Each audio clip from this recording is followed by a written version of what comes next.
Well, hello there, everybody. I hope you've been well.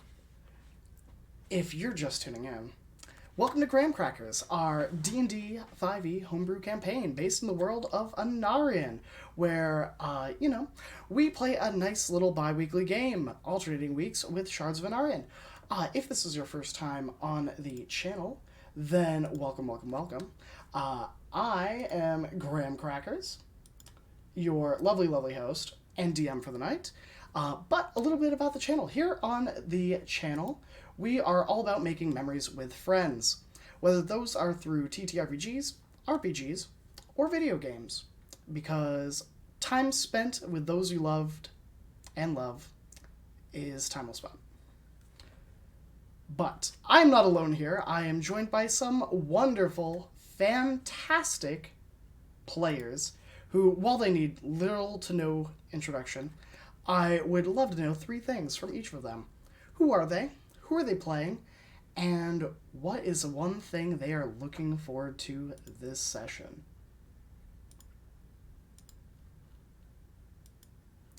And we will start with, drumroll please, Jen. I'm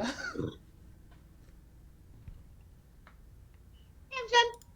I am playing Maggie the Furbolg Druid, and both I and Maggie are really looking forward to returning to communicate with our blueberry farmer and perhaps situating him in a more pragmatic and viable occupation before we go on an adventure.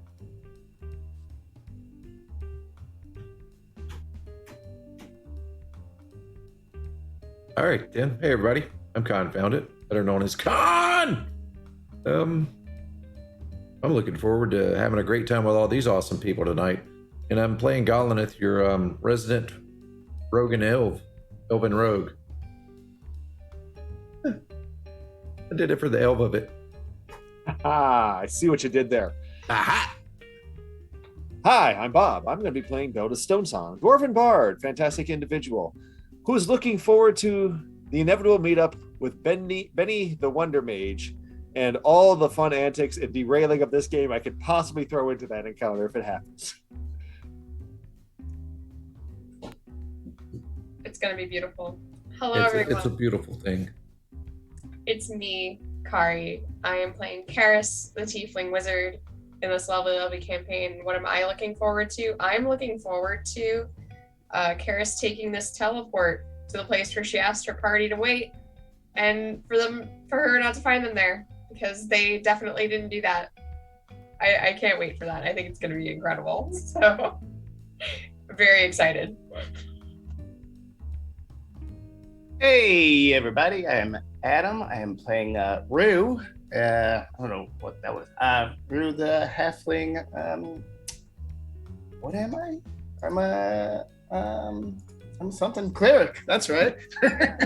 Definitely a cleric. And Rue is looking forward to definitely being where they're supposed to be and coming up with a tale of why they were not there.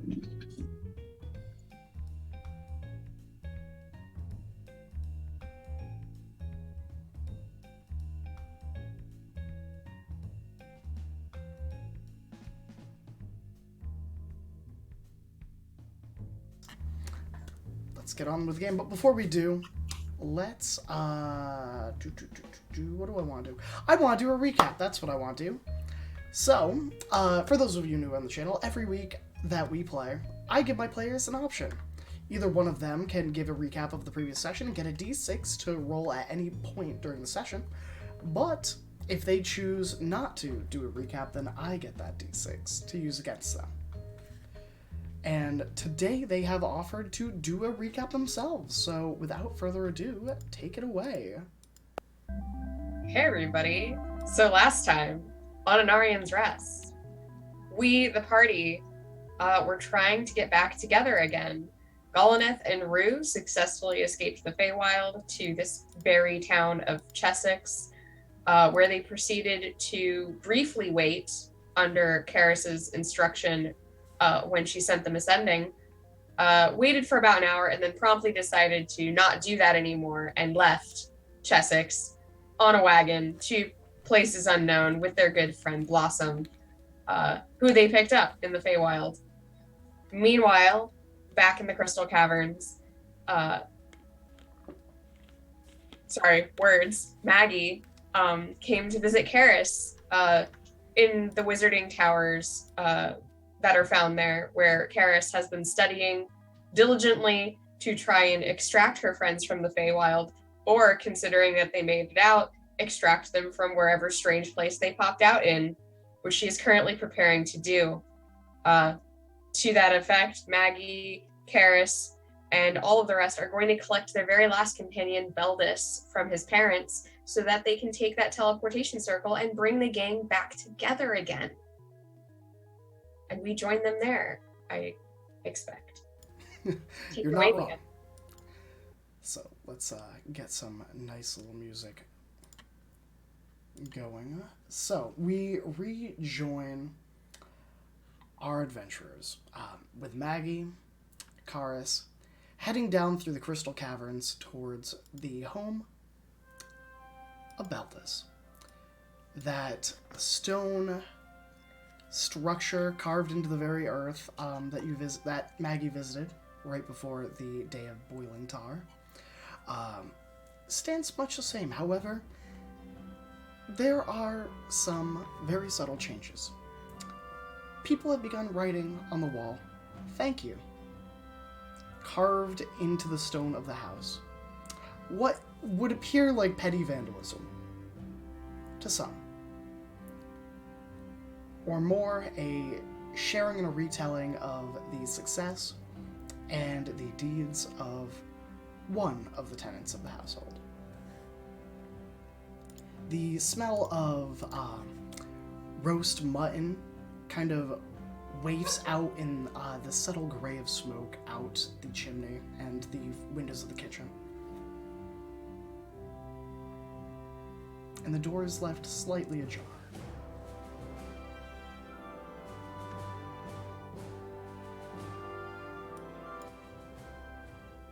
And silently gesture at the graffiti outside, smile at Karis, and knock on the door. He probably hates it. Meanwhile, Karis is just squinting at it, trying to read all of it clearly, and also just taking in the place, because I don't think Karis ever actually went to Beldis's house. This is the first time she sees where Beldis lived, and I was just sort of standing back there, gonna let Maggie do the honors. So Beldis, where in the house, if at all, are you at this moment? Oh, it's almost mutton time. Yeah. I mean, where else would you be? That's fair. So near the kitchen, as Absolutely, your yes. mother has her little apron on, trudging around, kind of fending you off. I would assume, as she is finishing the last glazes of a dandelion cordial, and setting up some rosemary on top of the mutton as it sits to soak in the juices after she's kind of removed it from the small. I try to get a finger lick of it when she's not looking. I think you're gonna need to roll a stealth check at disadvantage. Your mom knows you pretty well. Oh, the power of mom is strong, because that's a natural 20 and a natural 3. You reach out to get a finger, and it's maybe a few centimeters away before the whap of a wooden spoon just wraps against your knuckle. Okay. Not yet, Beldis.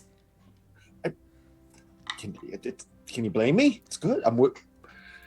Okay, fine. I can't blame you, but I'm gonna go check on Dad. That way, you stop hitting me with a spoon, and I'll be back in a minute. I wouldn't have to hit you with a spoon if you didn't listen to my instructions. I know that's kind of true, but what can I say except for, oh my God, what's that? Point over there, and then hopefully get a distraction to finger. She looks. Get a And, quick little finger and go. as you go, there is a audible cursing in Dwarvish. And around Love this you, time Ma. you hear kind of the Oh god. Oh Lord. Okay. They're back. They're back again. I knew this was going to happen. Poise, posture, presentation. Go to the door. Realize I didn't quite close it entirely last time. Okay. Okay. Just quietly to myself, collect. Take the door. Quickly swing it open. Yes, greetings. Hello, it is I, Beldus, the savior. Oh, hi. It's you two. Hey. Wow, you're really getting into it, aren't you? I just get in, please. Please. I quick look around and wave to a few people there and then close the door behind them and deadbolt it this time. What is going on? Yeah, they would have just started slipping inside. We did stuff and then they're like, oh, thank you. And it's like, I'm not the one who brought on God, but yeah, cool, go find Rue. And then realize we can't blame this on Rue, so they said pick it on me. Also, we can't find Rue, so I don't think they could find Rue. Well, we did tentatively found temporarily. We'll be finding once we get you to come with us. Right? Does it count as finding if they like leave immediately and then we don't know where they are? I mean, I don't want to question your skills or. I told them to stay put. We don't know. So we're gonna go there. We're gonna go there and we're gonna determine from there. So there were like what, a thunder jugs or something? No. For a month? I mean, there's people who've hung out there for longer. I mean, I don't know. It's a big enough cave. They could be in many places. No, where did Karis? You said they were. Well, they were in the Feywild, and now they aren't. Not sure how they managed that one, but I'm really proud of them. So, because that solves a lot of problems that I was dealing with, quite frankly. Is the Feywild that new upscale place down in the new district? So, yeah, no. You know the mirrors that we've been finding? You know how they like go to a place, this isn't this place? Okay. So there are lots of places like that. They're kind of like, if you think that this is the world and this is a world beside it, or like kind of like sort of inside it, sort of not. Like a Venn diagram. Yeah. So there are worlds that sort of like overlap with ours, like a little Venn diagram. And you can sort of like slip into them. Just wiggle on in there. It's a magic place of whimsy and No. That's more just a magic place of whimsy and danger. I'm processing that you're going to ask me to go someplace that's not close. No. Well, how close is Chessyx? Different kind of not. We have a map. We think we know what town they ended up in when they left the Feywild, and so Karis was able to talk to them, and then we were going to go there, but then now they're not there. But the place just a heads up apparently has just been taken over by the Empire fairly recently. There's refugees from there outside the cave. So yeah, I've heard of that. Seen some of that. Okay. So. Hi, we're gonna have dinner soon. Come on in, and let me just wrap my head around this here. Rue went through a mirror to some other place, and now they're in a place called Chessyx. Okay, which was just taken over by the Empire to the south. So think about this for a second, and that's. Okay. And you want me to go with you to go get them? If you want. I guess we could go. Just us. Yeah, it would. I mean, I'm just. Okay, Be cool. nice. I don't. All of us in the same place again, you know. Yeah, I get that. I'm just okay. Ma, do we got enough food for 2 more? Oh, Mrs. Beldis, I don't want to impose. 1.5?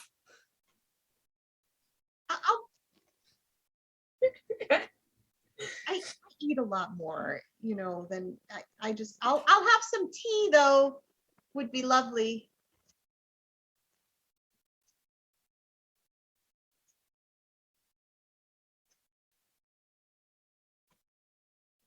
Okay.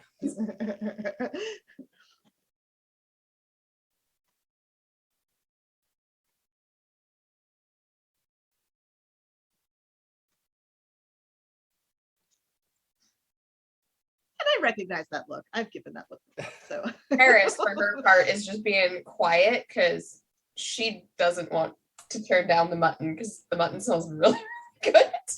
So she's just gonna be quiet and gonna take whatever is offered to her. Good move. You see her tail flicking, much like her cats would be, in keen interest for whatever is in that kitchen. Okay. Yeah. Well, come on in and let's. So, okay, let's talk this over here and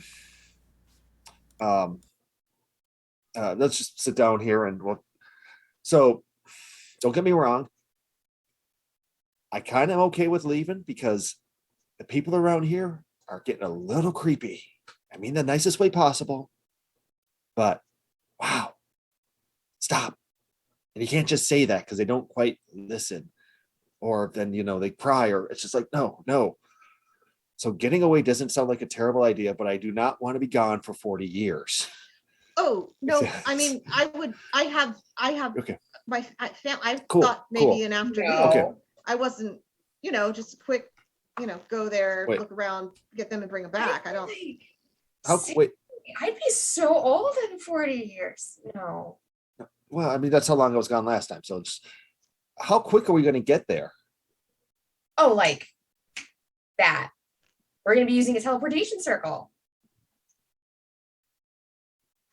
Are those Kinda neat. safe? Yeah.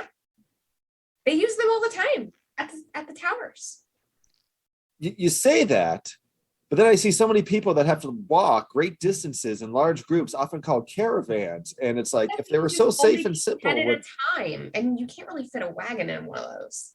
yeah, that's probably It's really true, difficult to fit a wagon in a teleportation circle, let me tell you. They're only like, and she starts like gesturing about like how yay big they are, and it's like, really, you can't fit more than about 10 people in there. It's not conducive for that. It also has something to do with shared resources in a highly hierarchical society in which magic helps to determine your ability to access resources as well. Yeah, You know, that too. It part of also it. does cost money to operate, I think. Does it? No, I think that's probably just a scam. Yeah, really, there are some like physical limitations to the magic, but technically it could work on a larger scale. They just don't want it to, as Maggie pointed out. So now I'm going to say something here, and I'm 90% sure it's rumor and falsehoods, but you know, you hear enough stories and just have to kind of bring this up here. Mhm. On a percentage scale, what are the chances after going through this teleportation circle, there may be a minor hiccup or error, and let's say both my arms end up on one side of my body, or my nose is suddenly where an ear is? For this particular circle to this particular location, See, that specification scares me no matter what you say next. yeah, and then there was a little head bob, and that was a little, you know, Yeah, iffy yeah, as well. yeah. well, to be fair, there is always some risk associated with using magics of this sort if you are in any way unfamiliar with the destination. However, we have done as much research as possible to become as familiar as possible with the destination, which should increase our chances exponentially of nothing going wrong whatsoever.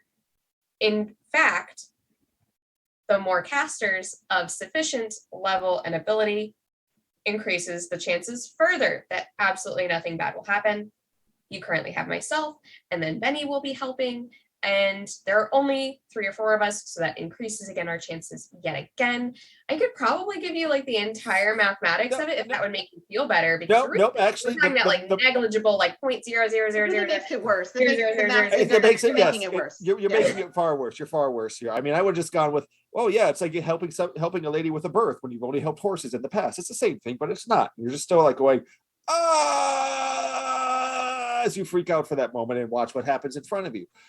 Point is, 1, always make sure your midwife is on call and somewhere located nearby. And 2, maybe knowing the odds is less favorable here. So we're going to magic someplace. Okay, cool. And then we're going to magic back. Yes. Maybe. Awesome. Maybe. The idea would be to do so. However, I need to check with Benny on that. We need to have a Right. If I'm going to be away for more than a few hours, I really need to talk to my family. There's a whole childcare situation and like wife being furious at me situation, which I would really like to avoid. Right. Sure. Mm-hmm. Do you need the person that I know from this town, the gentleman? Yes. I mentioned to you? Yes. Mm-hmm. Not the sharpest tool in the shed, I think. Just a heads up.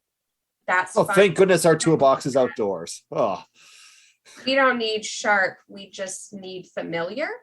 Yes. That's good. Fantastic. right.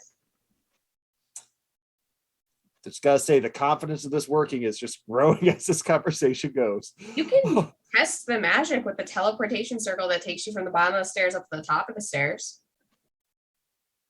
It works the same way. That's like saying, here, this 5 feet of rope is perfectly fine when the other 45 feet you visibly see are, like splintering and tearing and They're rotting away. not, because like they don't exist yet. It's Like, a you thing haven't that- even seen them. It's a thing that rich people use. So, if it was really Nicely. unsafe, it would be a thing that the rest of us use. Maggie has a point. That's sound logic. I like that. That works. Lead with that next time. The rich people use this. Here. Well, I mean, yeah. I thought that was obvious. I've been beating a lot of dirt lately. Is dinner soon?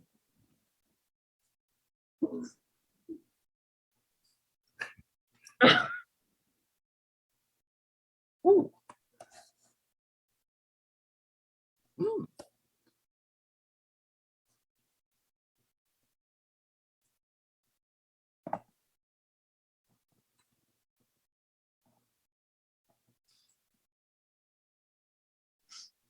Oh my goodness. While she's doing that, it was thank you, Mrs. I think Stone Song, Zelda Stone Song. So thank you, Mrs. Stone Song. Karis waves. And then I'm not gonna lie, it's a little weird having friends over for dinner like this. It's just like I feel like I'm 122 again. It's just a little offsetting. Well, I mean, we've had you over to our place. It's only, But yeah, but did you feel like a child when you came in? Well, I mean, the children did play with you quite a lot, but they climbed on you a lot. But So, I that mean, was different. But that was different because then it's like, oh, hey, I'm cool old Uncle Beldis or whatever. And that was that was another place. This is the place where I'm looking at the wall where they chiseled my height growth, both horizontally and a little vertically. Anyway, that's just Maggie looks down trying to find it. Way down. yeah, it's meanwhile, that's okay. just like started digging into the food. There is now significantly less food on her plate than when you last looked. In a startling difference of like the moment Mrs. Stonesong left the room, food was being consumed by the wizard. But she looks very neat. Like it's just that sort of instantaneous, you did a double take and there's like an entire steak like less there kind of moment. Just chew, breathe in between inhales. That's all. What have you been eating? Not enough, apparently. She just doesn't answer. She literally continues to eat. All right. Well. It's busy, and like I'm like with a tiny little teacup in my palm. I think probably need to go back to my place, not just to tell my wife that I'm going away for a little bit, but also we need to get this Chessyx who's going to help us go to Chessyx. I know that's very confusing, but that is his name. I don't know. Yeah, right. I know. Okay. I know. I mean, I know. It's implausible, but I think probably also true. It makes perfect sense. Chessyx from Chessyx, and obviously we're going to use rich people teleportation, so therefore Chessyx has to be rich and Chessyx has to be loaded, right? So okay, cool. Well, I think he claims to have been like the mayor. That something totally adds up. He might not actually have been the mayor. Like just being 100% honest.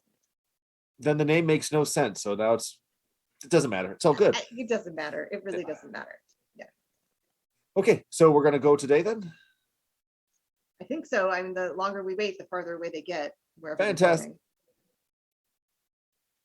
Even better.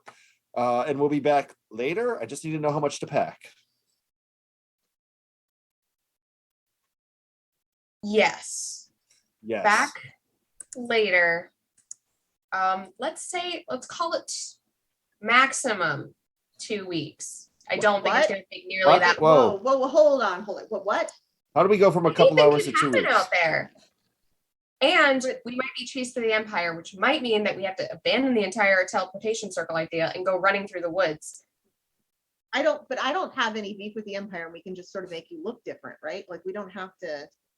Do they have like water posts out look different, but you know who's also out there and who's definitely on the Empire's radar? Currently just walking around like he doesn't know anything? It's Colin F. But An actual enemy spy. maybe we should check in with them and make sure they need us to come out there then. If we think it's going to be 2 weeks, that's, You know what? That's fine, because quite honestly, I never unpacked. Smart man. Yeah, just keep what you have before. It'll be fine. We'll figure out the rest. I intended to, and it just didn't quite happen. And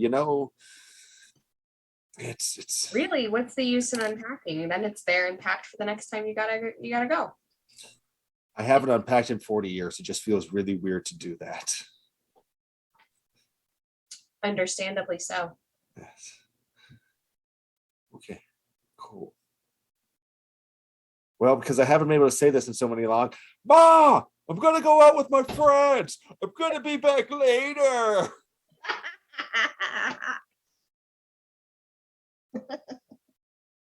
I'm 198 years old, Mom. I haven't done this in a while. I know. I love you. A distinctly uncomfortable Karis just continues to like scarf down the food. The plate is like completely clean, and she's like dabbing her face and the napkin, and she's folded it nicely.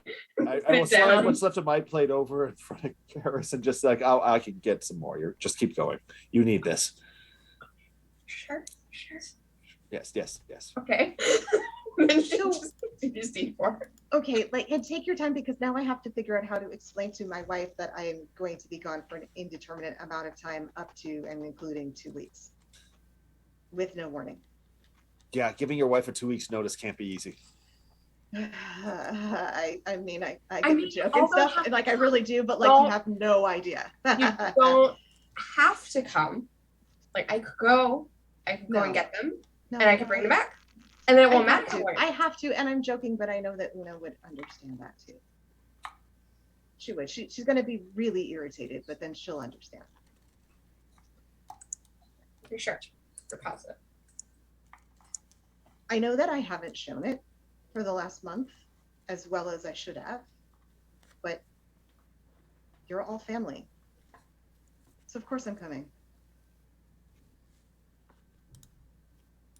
That's There's a good a moment reason. there are like little shines in her eyes, and she's like immediately puts her head down and just keeps eating. She's like, no, I cannot cry. I cannot cry.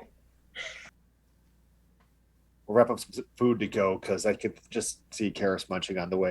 Anyway, it's gonna be great. Yes. So Beldis will get his stuff ready to go, and we're ready. We're move on out to next. All right, so you're headed to Maggie's. Indeed. All right, so while that's going on, let's go tune in with our two wayward vagabonds.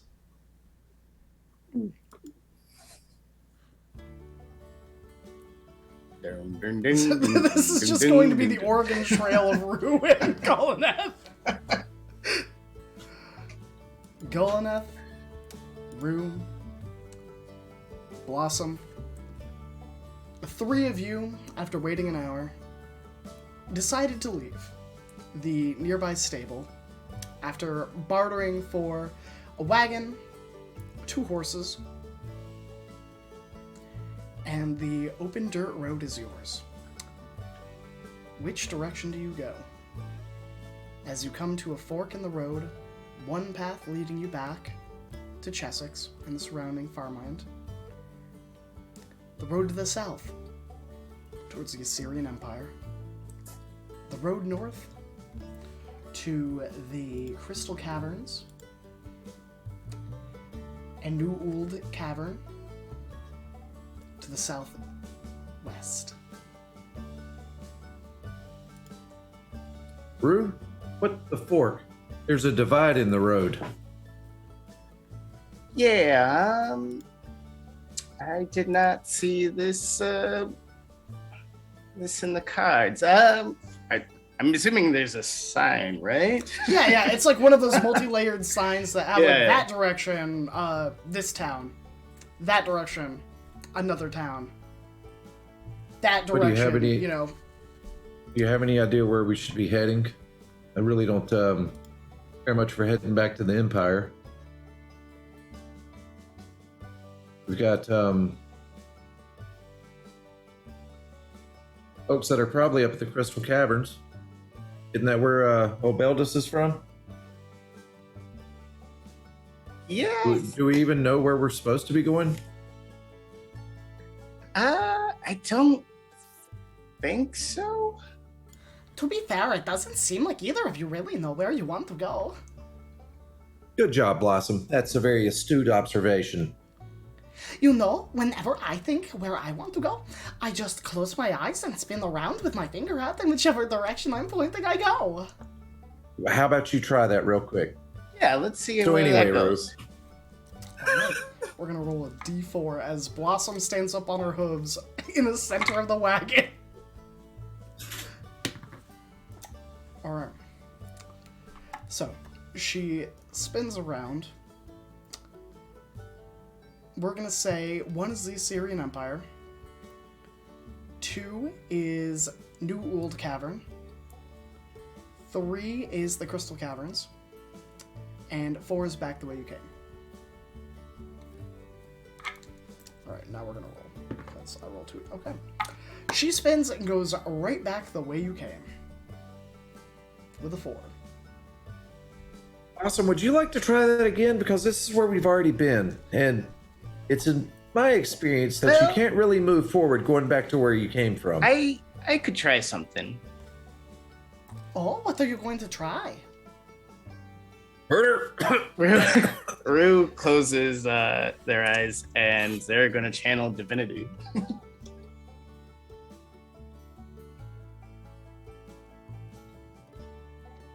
No, it doesn't work.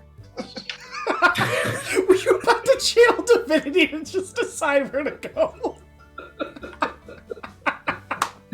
Oh. So, I mean, sometimes you need guidance from a higher source.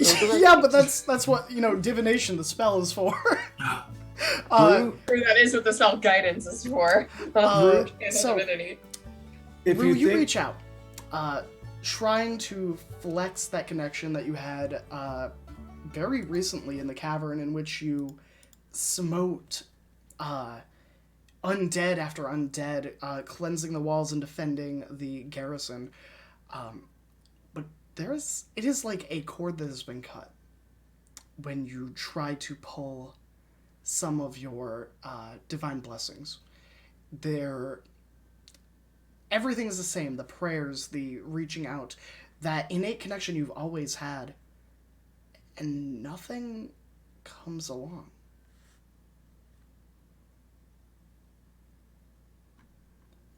Yeah, Rue does not love that. She's like, you, Colin, how about you just pick a direction and we'll go. Could we try? Man, she's so mad at me. Yeah, okay. I'm thinking the Crystal Caverns. Like that's the last place I remember that we were all going to be or we're at, or right? I mean, let's try and logic this thing out. I mean, I definitely don't think that going back the way we came is the way, because we've already been there and we know they're not there. So where most likely would they be? Eldest has family. I told you that they'd be.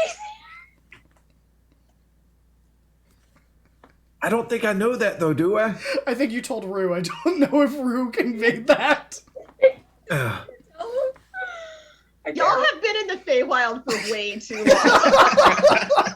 Yeah, I don't think I know that they're there.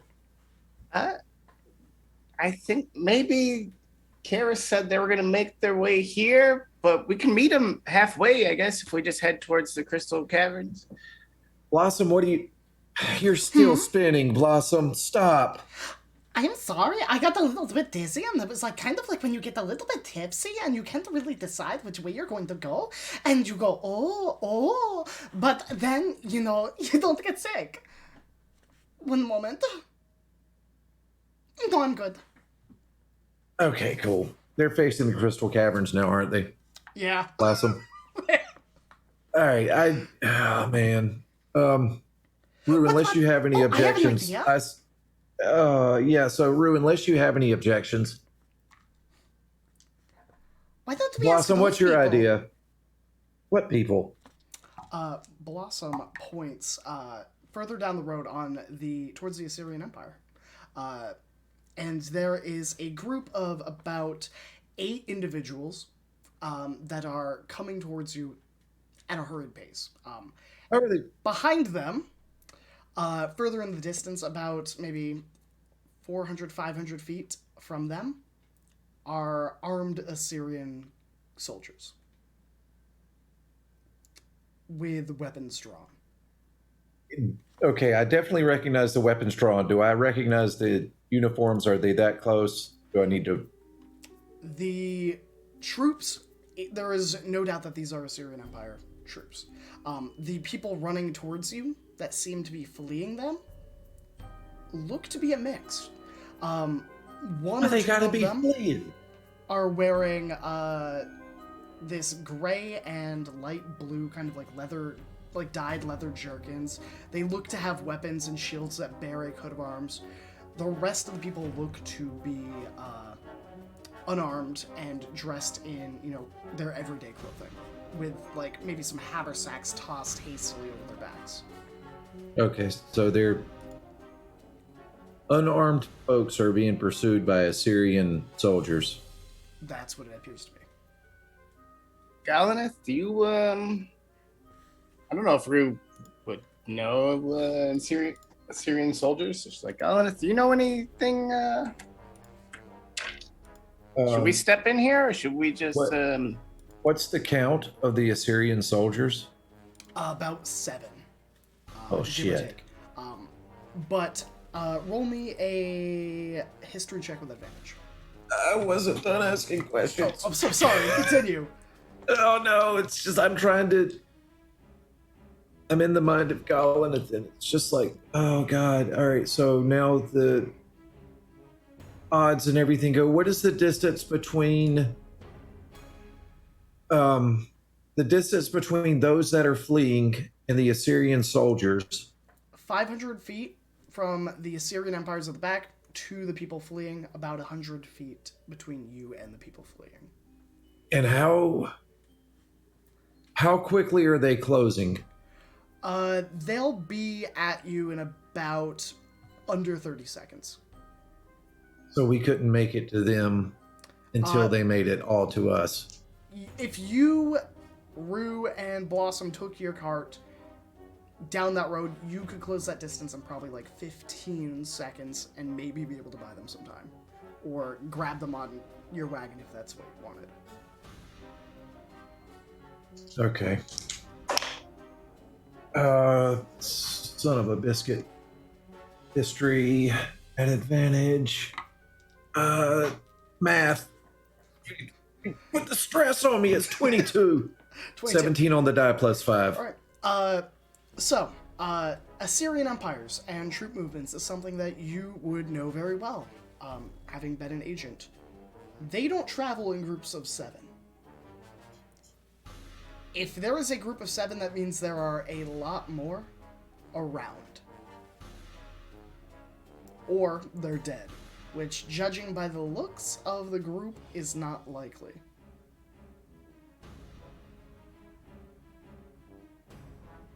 Okay, knowing that, I would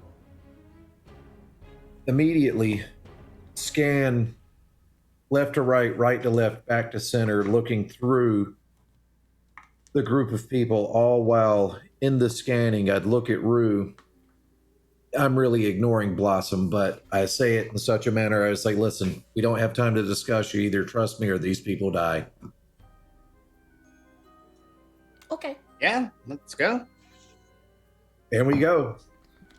All right, who is taking the reins of the horse? Um, Who's driving? I would already be in motion, I would say, so I'm... All Oh right, shit, I hope I don't get us dead. Rue and Blossom. Blossom will give you Bardic Inspiration. That is what she's going to do as she kind of like pats you on the shoulder. It's like, this sounds like fun. We should probably get things going. And Rue, is there anything you would like to be doing as the cart begins hurtling towards these individuals? Yeah, the troops are just going down a path, right? Yeah, they're like headed down the road. All right. They're kind of staggered out a little bit, like not all clumped into like a column formation. So So not like a JV soccer team. Okay. Yeah, okay. kind of. Sorry. All right. With that in mind, I think Rue's just gonna ready a spell. I just don't know which one I want just yet. Maybe. Hold on. Yeah, never mind. She knows which one. Rue's gonna ready Dawn, and then once the troops are within 60 feet, she's just gonna drop that and I guess fry these people. Okay, so you are casting Dawn once the troops get within 60 feet of you. Yes. They are about 500 feet off. So if you do hold your action, you do lose the spell if you don't cast it in the turn. So are you waiting until they get about 100 feet and then holding the action? Yes. Okay. Just wanted to clarify. All right, so Golanath, Yes. I need a animal handling check. All right, I can do that for you. And was that Bardic Inspiration, was that a 4 or a 6? You know what? Let me double check my Okay. notes real quick. Animal handling. Okay. Okay. All right. That's a 17 on the die plus 1 for 18 total. Okay, and your Bardic Inspiration is a D10.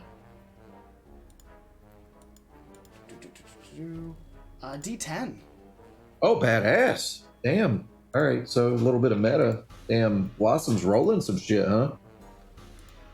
That was a She's statement. very convincing, I guess. Yeah, that was a statement. Okay. All right. So that was 18, 17 on the die plus 1, and I have a plan if you'd like to hear it. Okay, what's the plan? I'd love Right. to. I want to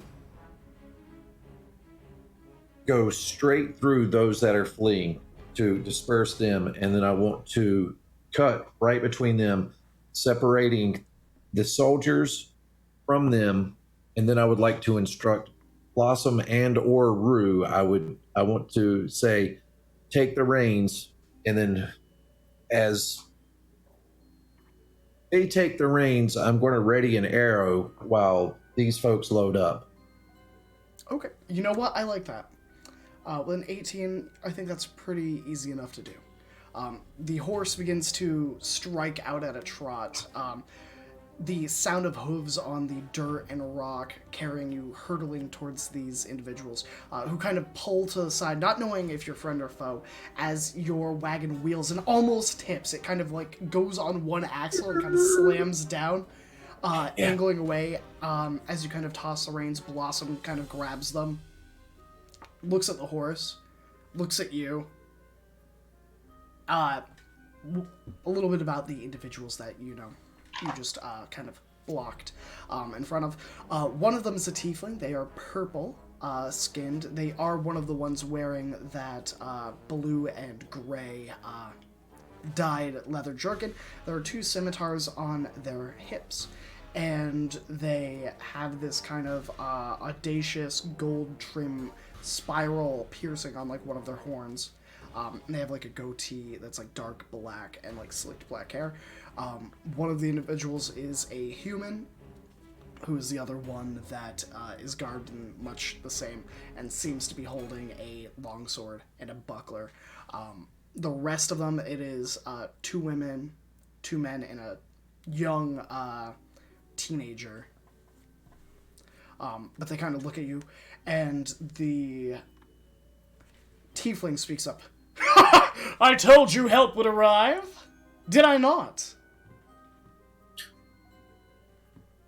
To that, I just say, come with us if you want to stay alive.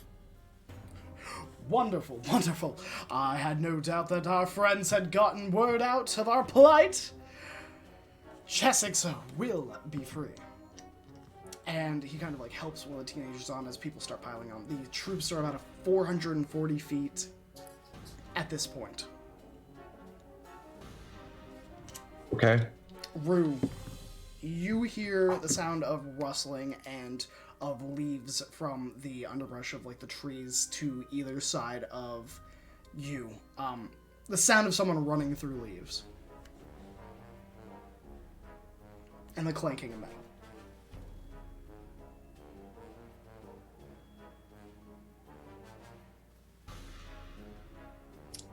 Would it cost an action to try to see what it is?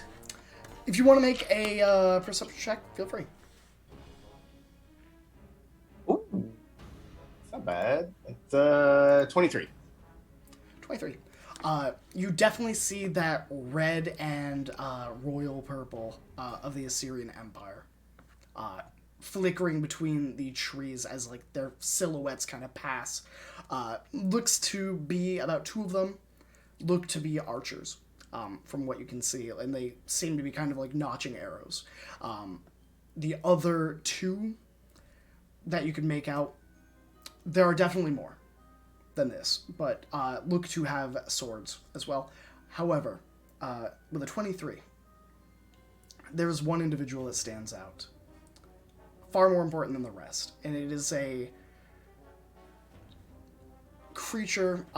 They are about 6'8", about 300 pounds of muscle, draped in this plate armor of steel.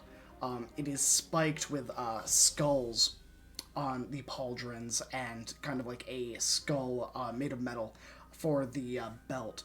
And they are walking and keeping up with the people running through the woods.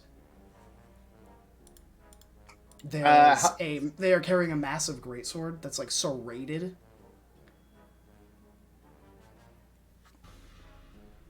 How far out did you say they were?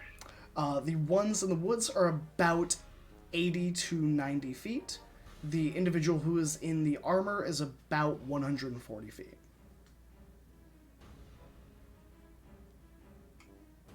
Rue's just gonna look to Gollumith and's like, "Are we letting loose here? Are we running? What are we doing?" I think we're in the middle of saving these folks.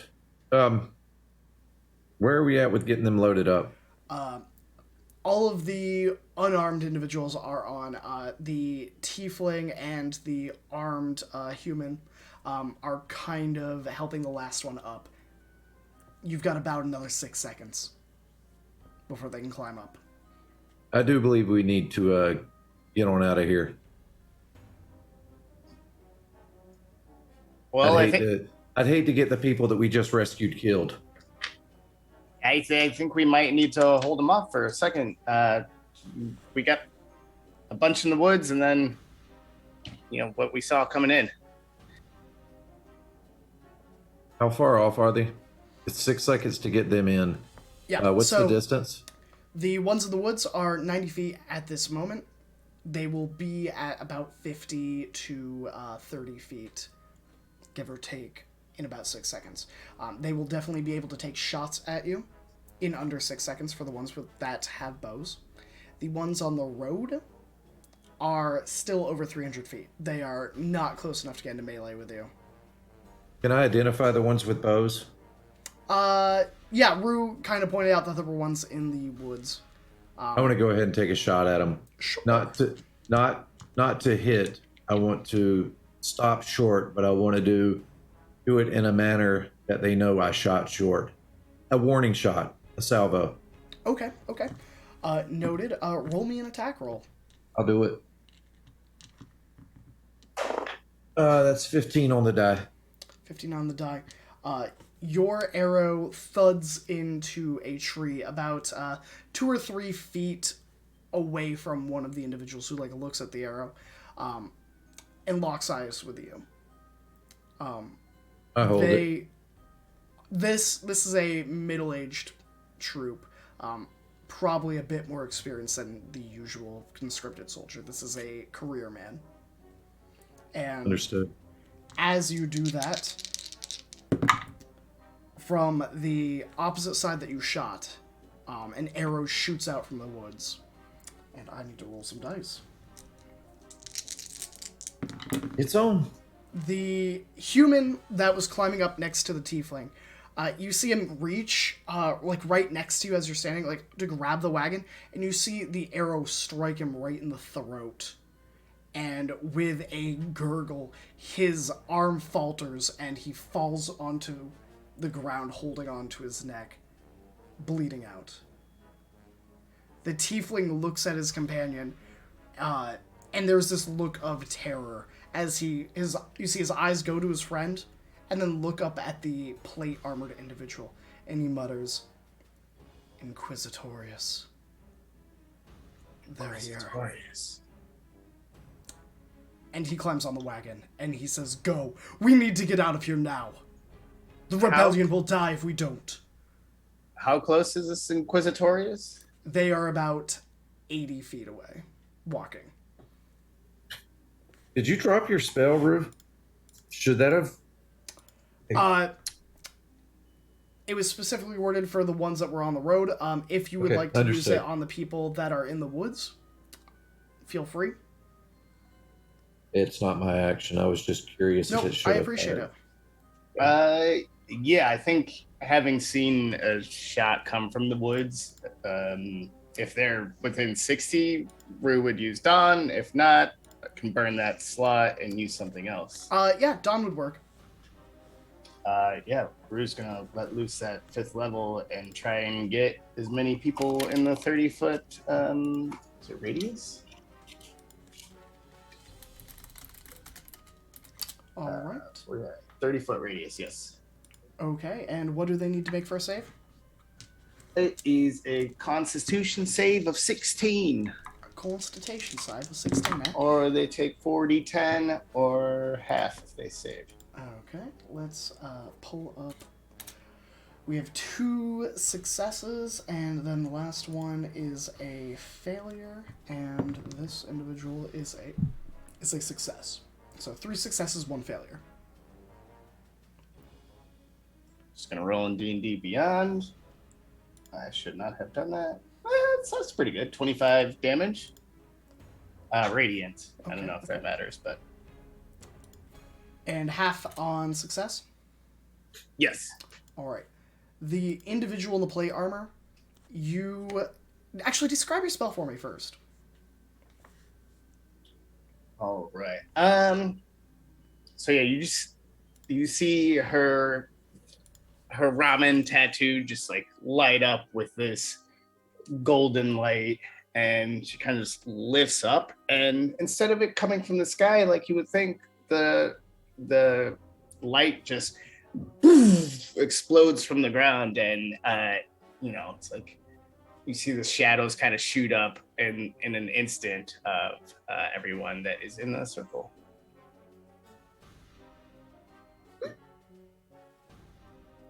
I like that. So you see two individuals that were kind of lying in wait that you actually hadn't seen that were still within that radius. You see them let out a scream as the blast of light flashes for an instant above your eyes, as you call it, and their figure is smote and charred into the trees near them. The archers let out a scream, but they seem to like duck behind cover at the last minute, still injured and scalded, but still standing.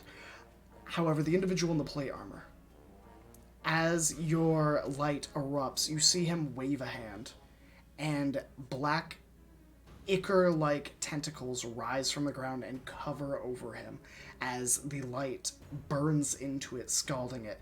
And as your spell kind of drops immediately, the tentacles kind of fall to the ground, and he just keeps walking towards you. All right. Well, I don't love that, but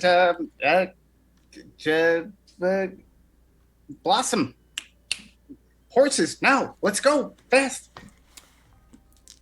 Blossom immediately kind of strikes on the horse and urges it forward. Let's see, what is her animal handling? Not terrible, not great, not terrible. 17 will be sufficient. And she's going to use Bardic Inspiration on you and say, make sure they don't hurt anybody. And the horses kind of peel out, and you begin setting back the way you came towards Chessyx, away from the troops. Is there any way that I can rope the one that got struck in the neck, or is it a lost cause? Can I tell if they're savable? Roll me a medicine check. I'm gonna say, because this is such a panicked I get state, it. At it's gonna be very disadvantage. difficult. Straight up or disadvantage? I will say straight up. I'm just gonna be at a higher DC. All right, 10-4. Okay, 12 on the die plus 1, and I'm going to use my Bardic Inspiration if that's okay. Yep, that's fine. And that's a 3, so 12, 13, 16 total. 16 total. Yes, sir. Hard to tell in this moment with the amount of blood. Yeah. If he is not already dead, he is beyond your capabilities to save in this moment. I just look at the one that made eye contact. Wait, first, did I notice the eye contact? Did I notice the connection? The archer, they noticeably did not take a shot at you. No. I'm talking about, did I notice the connection between the person that fell and I think the tiefling? Yes. You definitely noticed that. I just look at them and I just shake my head and say, I'm sorry. He offers you this look of tired resignation, I think is the closest thing I can summarize. That look of someone who has seen far too many of their friends die. And at this point, the cost of the losses is catching up with them. He looks at you for a moment and just goes, he knows what he signed up for. It could have been any of us. What's more important is that you showed up, that help is arriving. That is what's important.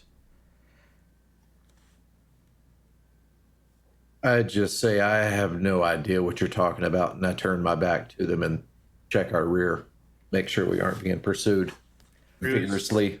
Rue's gonna grab Galenus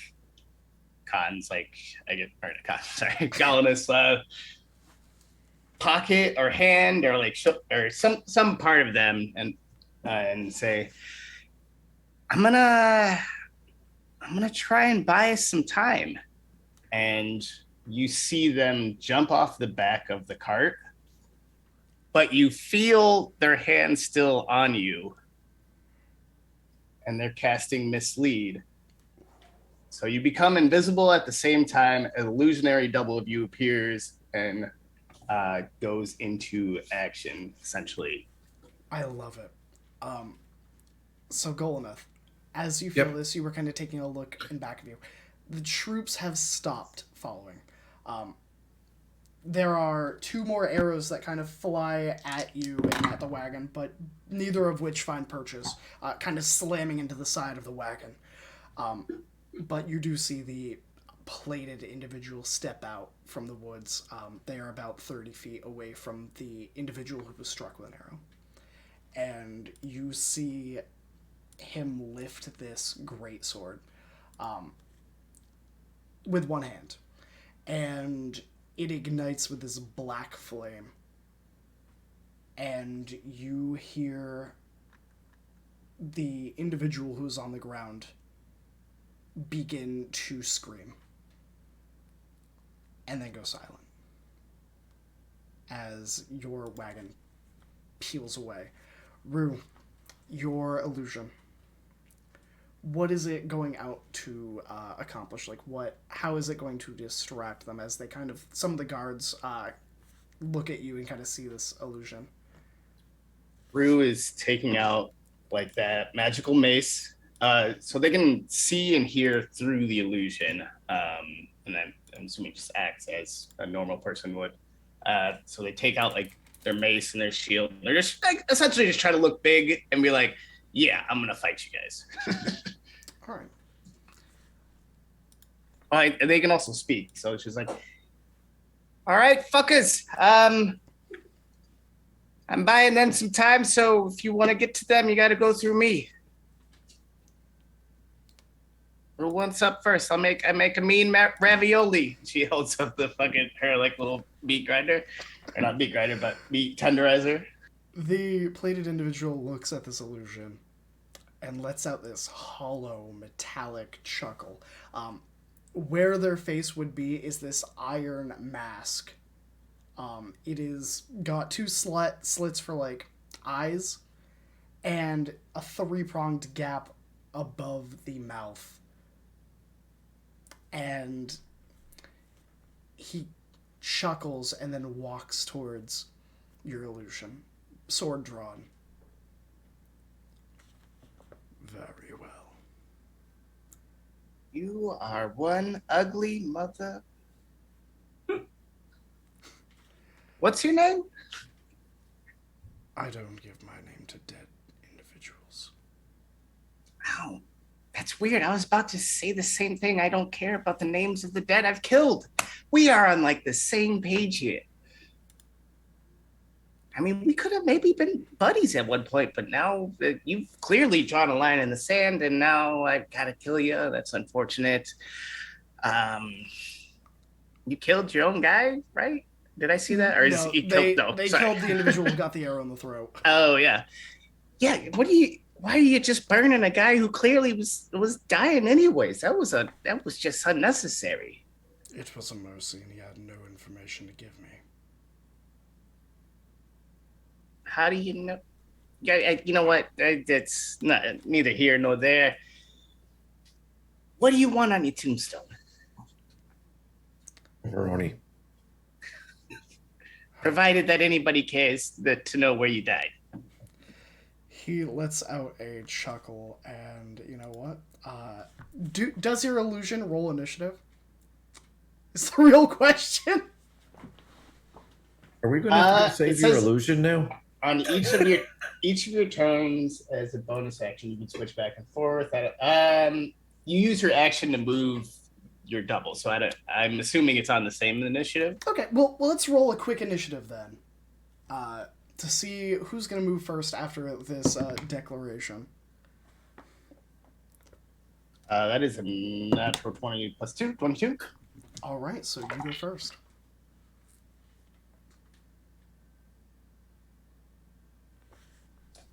Well, I don't think I can cast through it. So they're just gonna take the defense one. So try to dodge, right? Dodge action, I think is a thing. Yep. All right, so you are taking the dodge action. Yes. All right. he begins to pick up the pace. It is not the slow, intimidating walk. It is like a tank revving its engines. As they close the distance to you, easily, within the 6 seconds, they reach out with their greatsword and swing it down. Would a 25 hit you? Barely. Yes. Barely. Noted. And then they, with a follow-up with a 24 swing, almost falling. That would be 12 slashing, 11 fire from the first swing. The second swing is 11 slashing, 7 fire damage. And even as they kind of slash down through your illusion with this blade, they stop for a brief second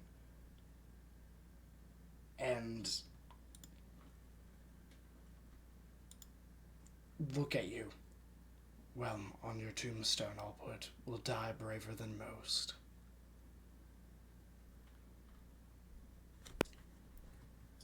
Say, well, you are, you've been bamboozled, I guess. Until next time. And they will, I guess, drop the illusion. See you in hell. Yeah, at this point the wagon is like a good solid 200 feet away.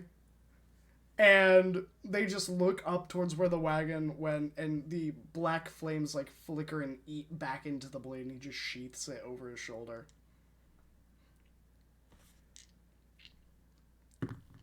Yeah, I guess back in the cart. Yeah, I bought us about the not too much time. The jig is up, as they say, so we should keep going. The tiefling speaks up. "I know a place. The rebels are held up there. It's a fort we've captured from the collapse. I can direct us here if you'd like. It's safe. I have men there." This feels like a whole thing. Where is it? It's a castle about 2 hours southwest of here on the old logging road. It's called Harmwith Castle. Armed with what? Harmwith Castle. We just saved y'all from harm. Now you want to go to something named Harm? With a castle? I mean, we can name it whatever. I didn't build the place. How about I didn't Super name- Happy Fun Place? If you want to call it that, as long as we get there, I don't care what you call it. How about that? Blossom, take us to Super Happy Fun Place. Okay. This sounds so bad. Oh my god, this is so annoying. Should we? I think I'm gonna send a message to.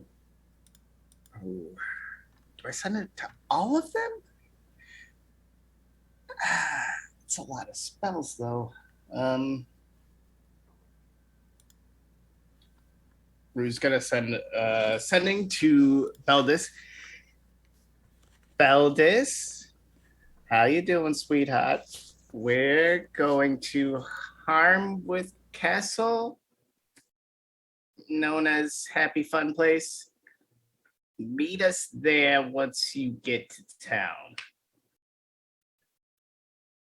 Bye.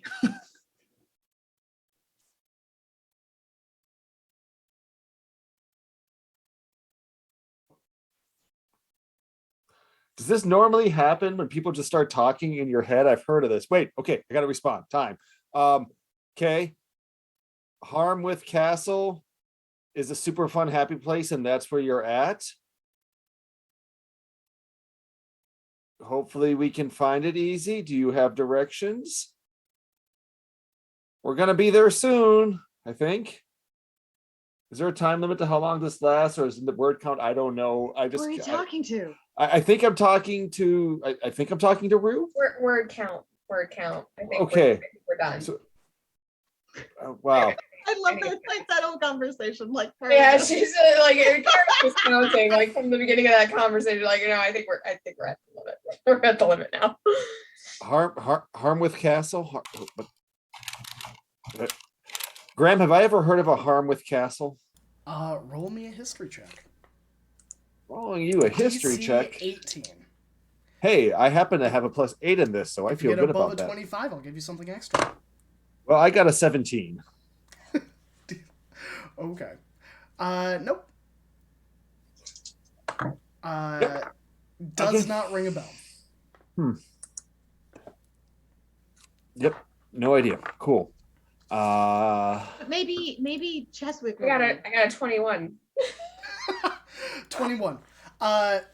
Harmwith Castle is a abandoned keep that was fully stationed before the collapse centuries ago.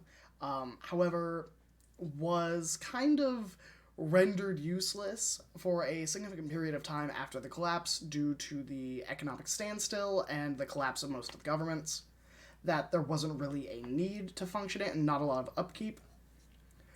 As far as you know, it is a pile of rocks. No one's been there in a hot minute. Yeah, I convey this information pretty much like she's reading out the textbook entry. She's just like, wait a second, I remember this. I read that for reasons unknown at this point, but she's like, I read it, and basically gives that, and it's like, but it's like a pile of rocks. Like that thing it's old. Why are they going there?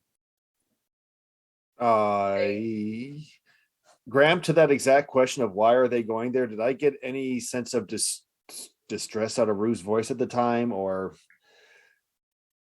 any indication that maybe things are going a little wrong to the plan? That's up to Adam. I will say, Adam, you two have traveled together. Would that be something Beldis would have picked up, or is this pretty cool, calm, and collected regular Tuesday night for Rue? It was probably faster talk, and so I don't know if Baldus would pick up if that was like, yeah, heat of the battle talk or excited talk.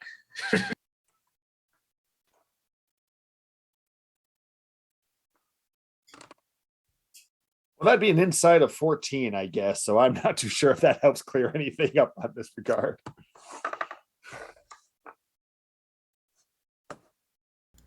Rue's gonna send a message to Maggie. Oh, ouch. Don't be mad.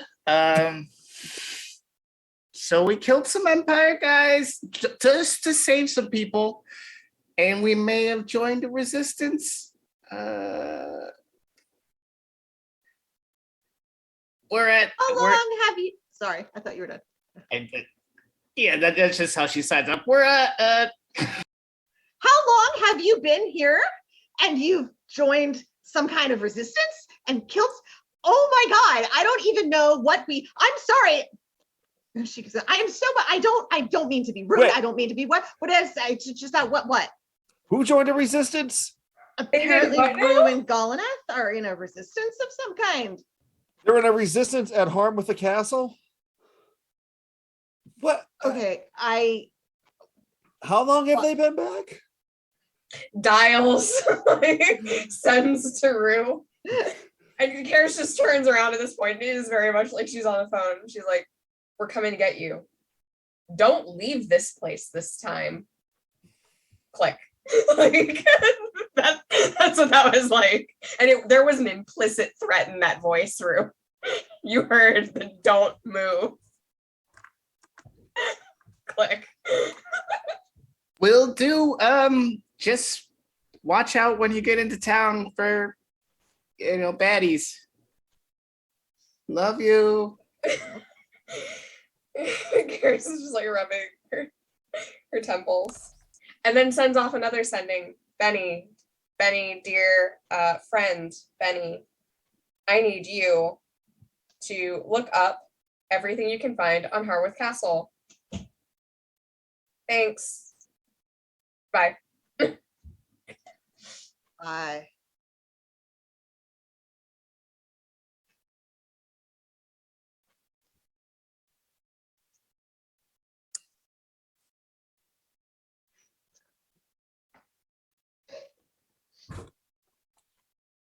And there's no response. She just looks at the others. So this is fine. It's fine. It's fine. Oh. There is no reply to Betty. Just silence. We're just gonna let that hang there. I need to talk to my wife. Yes, How- I'm going to your place. Talk to your wife. Yeah, this might take a little bit longer than we thought. And Karis, are you going to be okay with, seeing the Empire's troops and all? It's fine. It's fine. Gonna have to do it at some point. It's gonna be fine. Quite frankly, probably better I'm there. Because honestly, Gollum's not gonna be having a good time if they catch him. Yeah. No one's gonna be having a good time if they catch him. Actually, so let's get a move on. That's I'm gonna do really some deep smart breathing and try to not be mad. I'm just gonna. Yeah, let's do that. Deep breathing. Let's not be mad. Just we'll focus on the positives. We know where they are. Focus on the positives. With this time, Positives. Yeah. and Benny's looking it up. We'll be fine. It's fine. Right. Yep. And we're gonna go there, and everything's good. So key things to explain to your wife: friends are in danger. Makes it easier to make everything else forgivable. Yeah. No, that was what I was Friends in gonna lead danger. with. Just write it there at the beginning. Yeah. Yes. Rescue extraction mission, indeterminate amount of time, but that's the goal. So Yeah. Okay. I think we're ready. I think we head out. Absolutely. Meanwhile, Karis is also like back there, sort of like thinking through her disguises. So you see like prestidigitation happen a few times, a few little like morphs of like disguise self, but she's just like trying things on. It's fine. I want to. Minor illusion. Yeah, I want to kind of pull Rue as far away to the side as I can, and I just say, "Rue, the hell is going on with me?" Normally, it would have been just the opportunity to kill some Assyrians, but this time it wasn't that. I actually wanted to help these people. Something's not right. Are you in danger? I don't know. Becoming a good person or what? This sucks. Yeah, it's not the easiest. It's not the path of least resistance, I would say. No. Well, I'm trying to resist it, but I can't. And I mean, we can go back if you want to just kill some guys. But I think we're gonna have a lot of that in our future, so we should maybe just go to where we're going.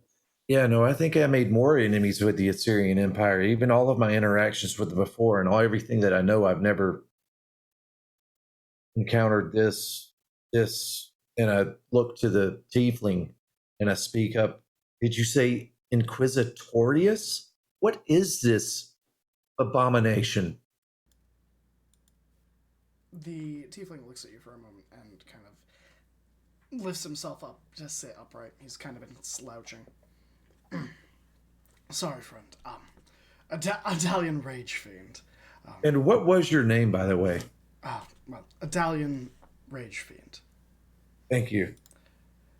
But, I'm Golineth, and this is Rue, and that annoying thing up front is Blossom. well, it's a pleasure to meet you. It's, Well, you haven't really gotten to know Blossom. You'll change your mind. well, a friendly face is good enough these days, all things considered. But, yes, that, plated individual, the one with the sword. the Inquisitors. They're sent ahead of the invasions to coerce or snuff out any resistance that could exist before the town or the city even knows the Empire's coming. Sometimes it's a minor accident that killed a noble. Sometimes it's that the food stores have caught fire, or rats, and the Assyrian Empire is there with food. All you have to do is agree to them, and they'll help save you. They usually travel alone, but I don't know why, but there are 4 of them here.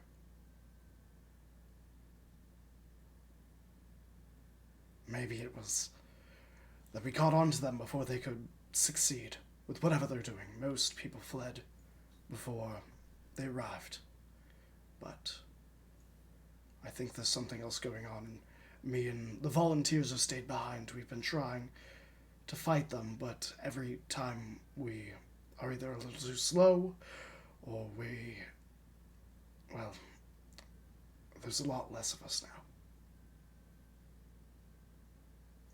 Well, hold Blossom, can you stop the thing, the cart?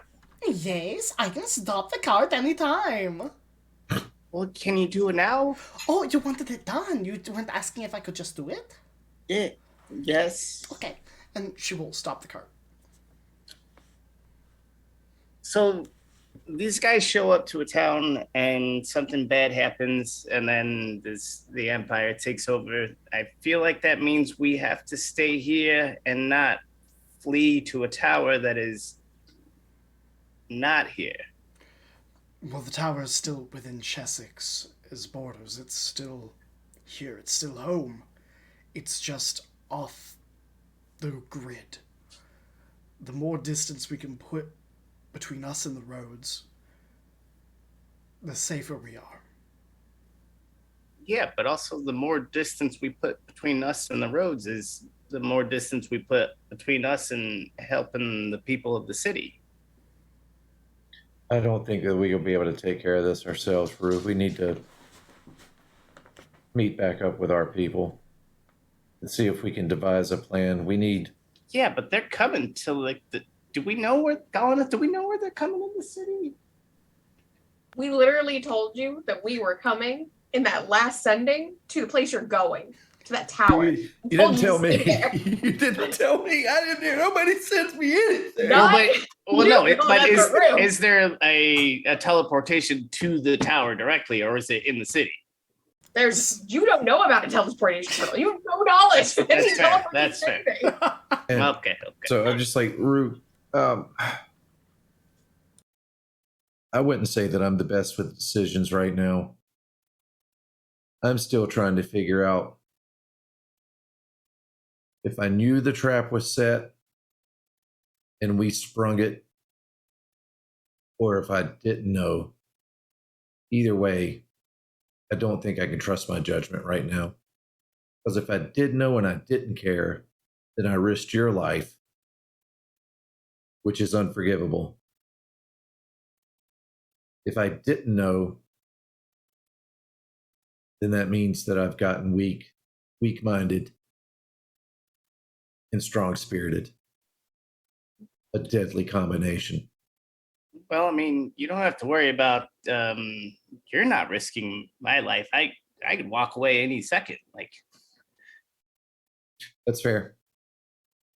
But let's get these folks at least to where they want to go, and hopefully we can find our folks, or they can find us, and maybe I can find myself. I don't know. Well, if your friends are any as fortuitous as you are, then they're no doubt welcome in our ranks. You'd be lucky to have them.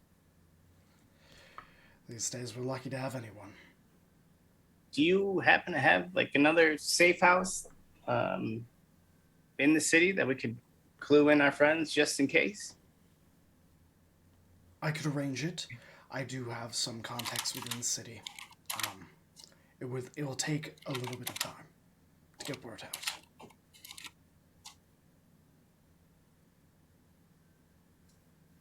Yeah, well, let's do that thing. I don't know how long it's going to take them to get here, but yeah, let's do all the stuff. All right. So we're gonna skip ahead to after you have arrived, and we're gonna go back to Maggie. This is probably now we're doing because the party split. Time is all wonky. Maggie, What does a con shirt say? What does it say? never split.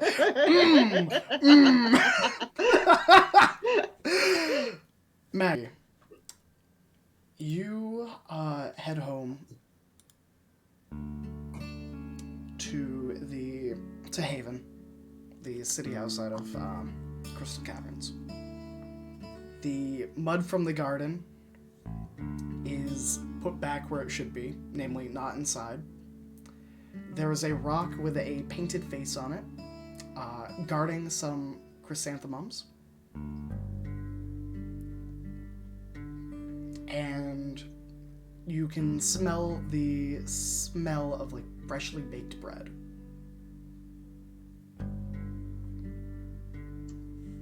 Is Beldis and Karis with me, or am I going in on my own? I'll leave that up to the three of you. I don't have a preference. Karis would probably have stopped at like the little gate to this like cute little garden and been like, "Do you want us to go in?" Come on.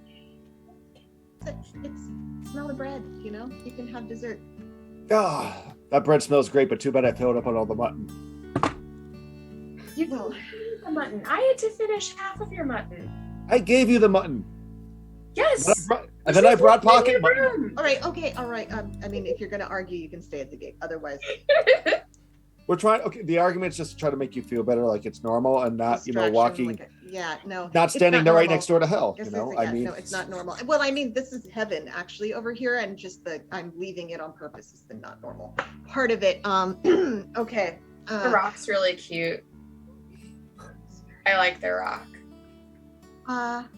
Hey, hi, Ahuna, hun, are you? Hi. Hey, how was your day? Eventful. You know, Karis and Valdis. Yeah. Rue and Galaneth are the kids around? Where did they? Are they? I just got Gagri into bed early. All right. Okay. They're in danger. It sounds like a lot of danger. You know where all the refugees are coming from, where the Empire is taken. Mhm. Somehow they ended up there. And sounds like they're sort of maybe under siege or trapped or some kind of, they got themselves involved in some kind of rebellion or something, and they called for our help. We were planning to just, go in quickly, grab them, and leave for like take a few hours, but I don't know. This sounds like a lot more than that. Can you guarantee you'll be safe? I can guarantee that I'll try.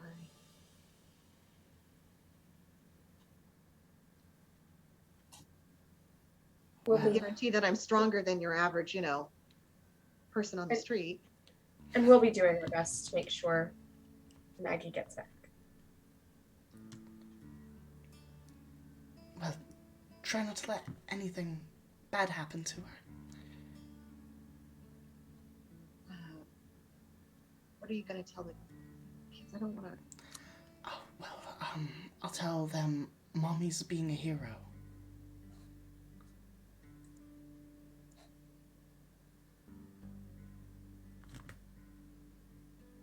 I'm gonna go maybe give him a hug and a kiss. Just Of course, of course. look careful. Try to. I'll be. No worries. I'll get a jar of honey for you. Thanks. Yeah, thanks. And she gives you a really tight embrace first. And very quietly, Maggie will go upstairs to hug and kiss her children as gently as she can so as not to wake them. So once you kind of get up there, two of them are clearly awake. They have propped a chair up in their room and they've tossed a blanket over it to make like a makeshift fort. And they have like the hooded lantern that's in their room like set in between it, and they're reading a book that you probably bought for them a few days ago at the market. Hey, what are you reading? Hi, we're reading, Where Did the Beagle Go? Where did the beagle go? Ooh, that's a good one. That's a really good one. Do you want to read it with us? Yeah, but I have to go help some friends who are in some danger. I have to figure out where my friends went instead of where a beagle went. I have to go help them. So it's like Rover. Yeah. It's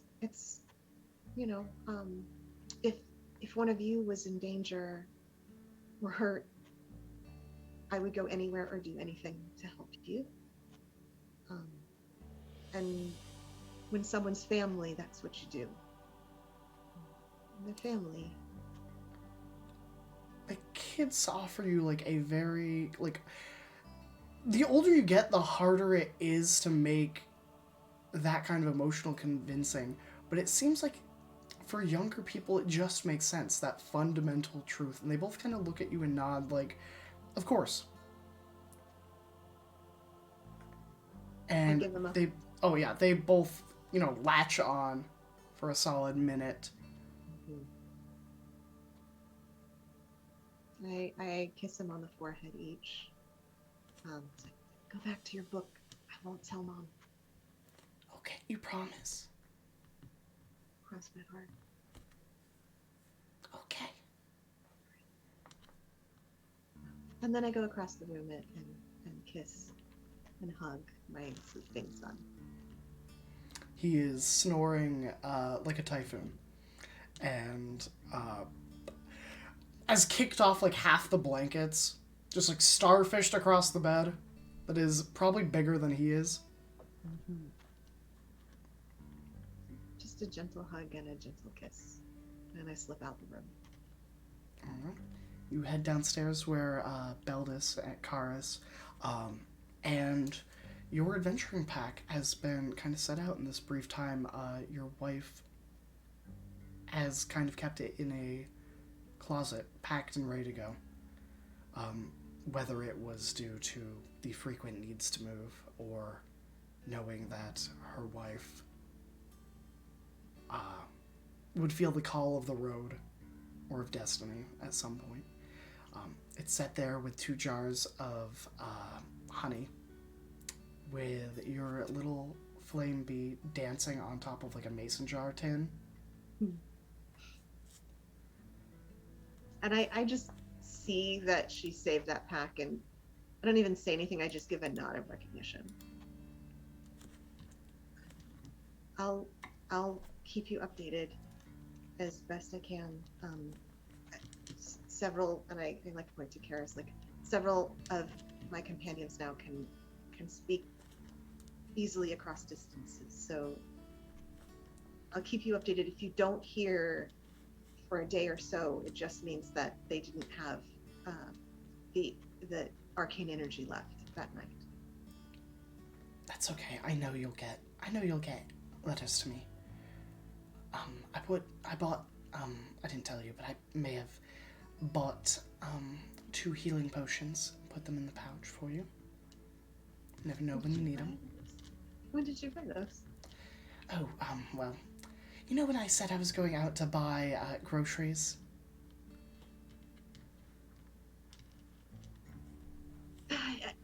Una, you know me way too well.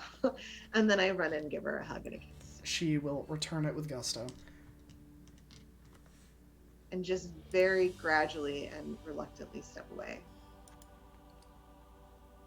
I think time might be of the essence here. Aldous, Harris, if we don't go now, I'm probably not going to go. So we should really go now. Yeah. Bye. Don't cry now. Don't let it luck. get estranged. Exactly.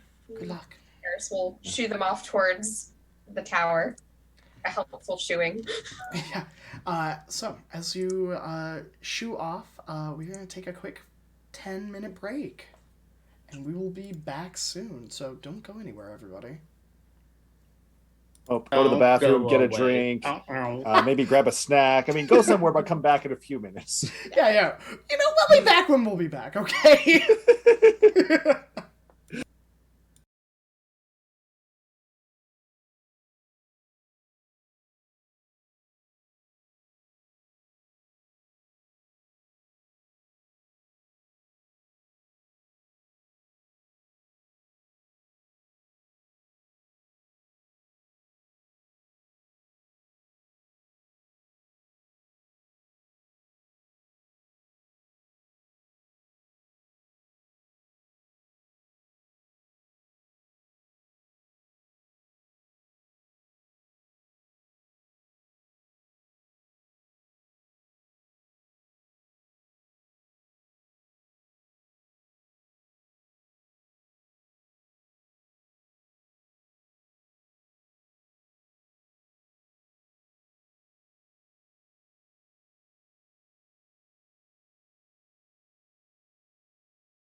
Hello, everybody. Oh no.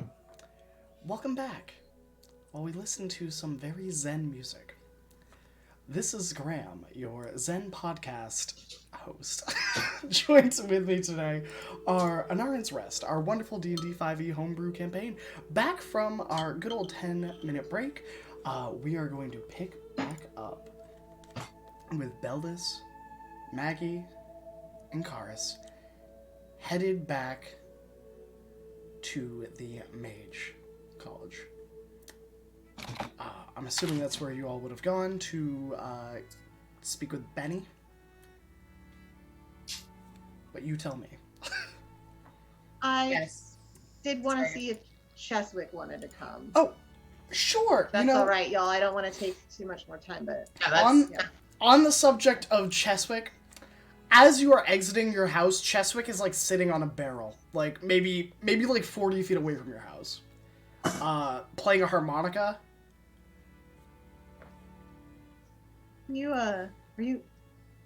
Why are you okay? Oh, well, well, no problem. I was just indulging on a little bit of harmonica playing. You know, you could have just knocked and asked if you could go in that's what you wanted to do. Oh, no, I didn't want to presume.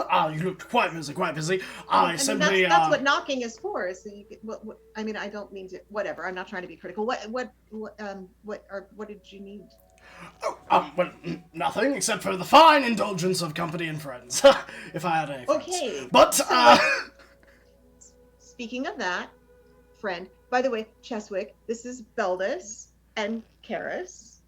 Karis, Beldis, this is Chessyx. pleasure to meet both of Chessyx. you. I have, indeed, have seen your, miraculous, statues upon the city. Or statues. Well, it's still being worked on, but yes. Oh god. Okay. Oh god. All right. Always just So really faster. how would you like to spend more time with us? More time. Pedestrian? Doing what? Going and helping to rescue our friends who are stuck behind Imperial lines, involved in a rebellion of some sort. Absolutely not. I do But assume see, that my house is calling firehouse. I mean, I get it. I mean, did you just like kind of try to get away from it? The problem is that we really can't safely get there unless we have help from someone who knows the area. You wouldn't have to stay. In fact, you might not even have to go at all. We just need to like talk with you for a bit. Roll one of the three of you roll persuasion. Can I help? Because I have a thing to help. Sure. Yeah. No. That Yeah. that works. If you're willing to help us, can probably convince my wife to hire you as a babysitter for the kids, maybe even a live-in kind of au pair situation. Yeah. Make that check at advantage. You offered this person room and board. Like, he had the starry-eyed look of a It's millennial. rolling. Just like a house. All right. That is 19. 19. Oh, well, why didn't you say so? Of course I'd be happy to help. Given I probably won't want to go back, after all, lot of, unpleasant business over there, I suppose. If your friends are involved, then, I wish them all the best. What do you need to know? So Walk and talk with us, buddy. Walk Yeah, and talk yeah, with us. yeah. We're gonna. I mean, Mhm. he keeps up with Beldis, who are the only two that walk 25 feet per 6 seconds, but... exactly. So Karis is basically asking every sort of detail about the area, the lay of the terrain, streets and layout of the city, if he can recall them well. Additionally, is asking after the weird ruins that might be in the forest nearby, Okay. those ones, and how to get there. So she's trying to sort of build a mental map based on this man's recollection of his hometown. she's walking backwards, to be clear. Yeah. Keep Walking eye backwards, contact, sort of keeping pace with Maggie as Veldis and the man walk. So, rather than roleplay out the information that you would be conveyed in a less direct manner, he is able to give you the layout of the city, and like the town, down to like the name of the shops, the name of the blacksmith, the family that have run the blacksmith for 4 generations, the local aristocracy of like 3 houses that are really just like slightly wealthier farmers than the rest. He does recall the name of the keep, but you know, you can thank the natural 20 he rolled. He informs you that that was not the original name. In fact, the original name of the keep was the Armathane Keep. However, Oh, we lost somebody. Oh no! Oh no! Oh no! Maggie's wife came back in and took her. She's not going to get the picture. She was like, "You can't stream today." It's the sink. The sink came to take her network. All right, so we will be right back, everybody. Gotta fight the tech goblins. We will return in like 2 or 3 minutes, maybe sooner. If you keep chanting in the chat, I'm sure we will arrive sooner. So we will see you in a few minutes. Without question. Oh dear.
And we're back. I bet you missed me a lot, and I bet a lot of you were crying in the chat. I see a lot of really beautiful people. Hello, beautiful people. Hello, Elle. Thank you for the raid.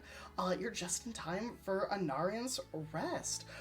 So, where last we left off, Karis, Maggie, and Beldis were heading towards the Mage College within the Crystal Caverns to secure a teleportation from their good friends Benny the Whiz Kid. But as they were heading out the door, having said their goodbyes, they ran into Chessyx, Maggie's halfling friend from Chessyx. There they politely convinced Chessyx to spill the beans on where they're headed to save their companions. But where last we left off, Karis. It was not originally known as Harmouth Castle, but rather Armathane Keep.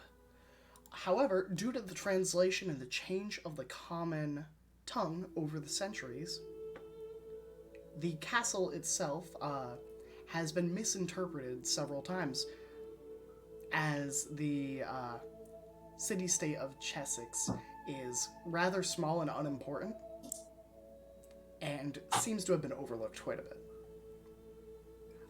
That's the information you're able to kind of glean out of him. He does say it's off of a logging road in the midst of the forest. There's a set of cliffs that kind of converge, and something about a waterfall. He hasn't been there personally, just heard mention of a waterfall. And that's about all the information you get out of him as you kind of arrive at the front entrance. Excellent. So I would do the usual entry procedure, like the international student I am. I have the key card. I've got to let all of you in, sign you into the guest book. I wave hi to the gargoyle. Exactly, the gargoyle. Oh, hello there. Hey, Steve. How's it going? You having a good time out there? Yeah, it was great. Thanks. Oh, no problem. I'm just hanging around here. Uh-huh. No biggie. Have a good time, Steve. Oh, you used to. Are they staying the night? Are they staying the evening? You know what? I trust you. You just have a fun time. It's fine. Yeah, bye. Bye, Steve. Bye. And, the door kind of opens. So that's Oh, Steve. no. Entry gargoyle. Much more talkative with you. It was a little very formal when I came through. But Yeah, he does that to visitors. I think Yeah. he gets a kick out of it. It's really boring just sitting there all day. So no, I can imagine. gotta spice it I up. don't take it personal. Yeah, no, of course. Crouching in the hallways. Yeah. As you kind of enter in, there's a bunch of wizards kind of, again, sitting in that library entryway, kind of lounging in the chairs. The spiral staircase reaching up. In front of you as you enter is Benny. The Azamar, his golden freckles, and a large-brimmed wizard hat that droops over his face. Well, hello there, milady. It is so nice to see all of you in well met and in good health. Will thou be needing anything in addition to what you have requested that I purvey and pursue for you, friend? yes. So Armathane Keep, as well as that other stuff. Or did you already find that? Well, it seems my thunderbolt has been counterspelled.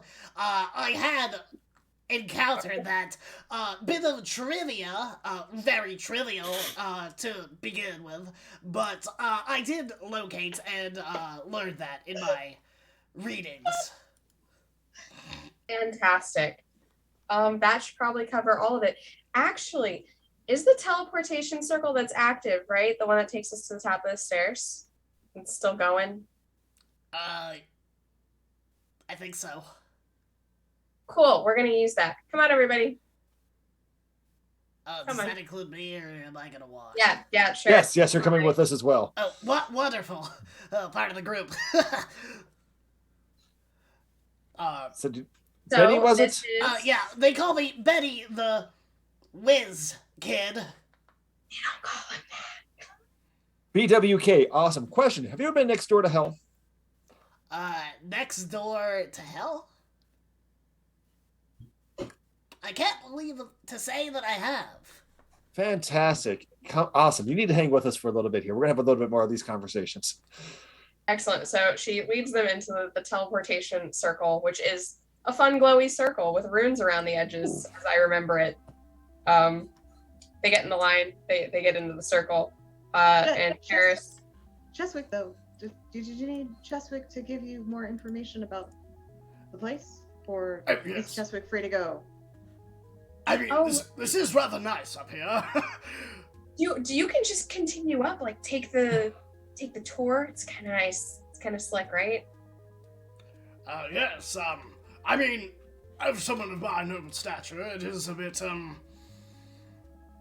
fancy even for my blood.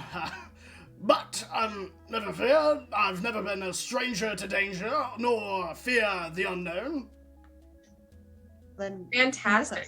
Well, let's all go up. So help your she people. twists probably a little thing that has like the numbers on it for which floor it's actually going to teleport you to, Yeah. as like the fill-in of like the last part of the teleportation circle. So she adjusts it to her floor, where her rooms, or rather probably like the study room that she and Benny use for their various experiments. She sets it to that, and then she makes to activate the circle.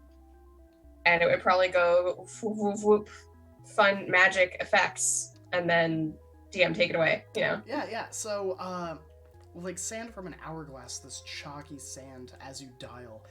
The rivulets in the floor are like metallic, interchangeable, rotating clockwise machines that, with every crank, they alternate and sift the chalk into different designs matching the designs of the corresponding teleportation circle.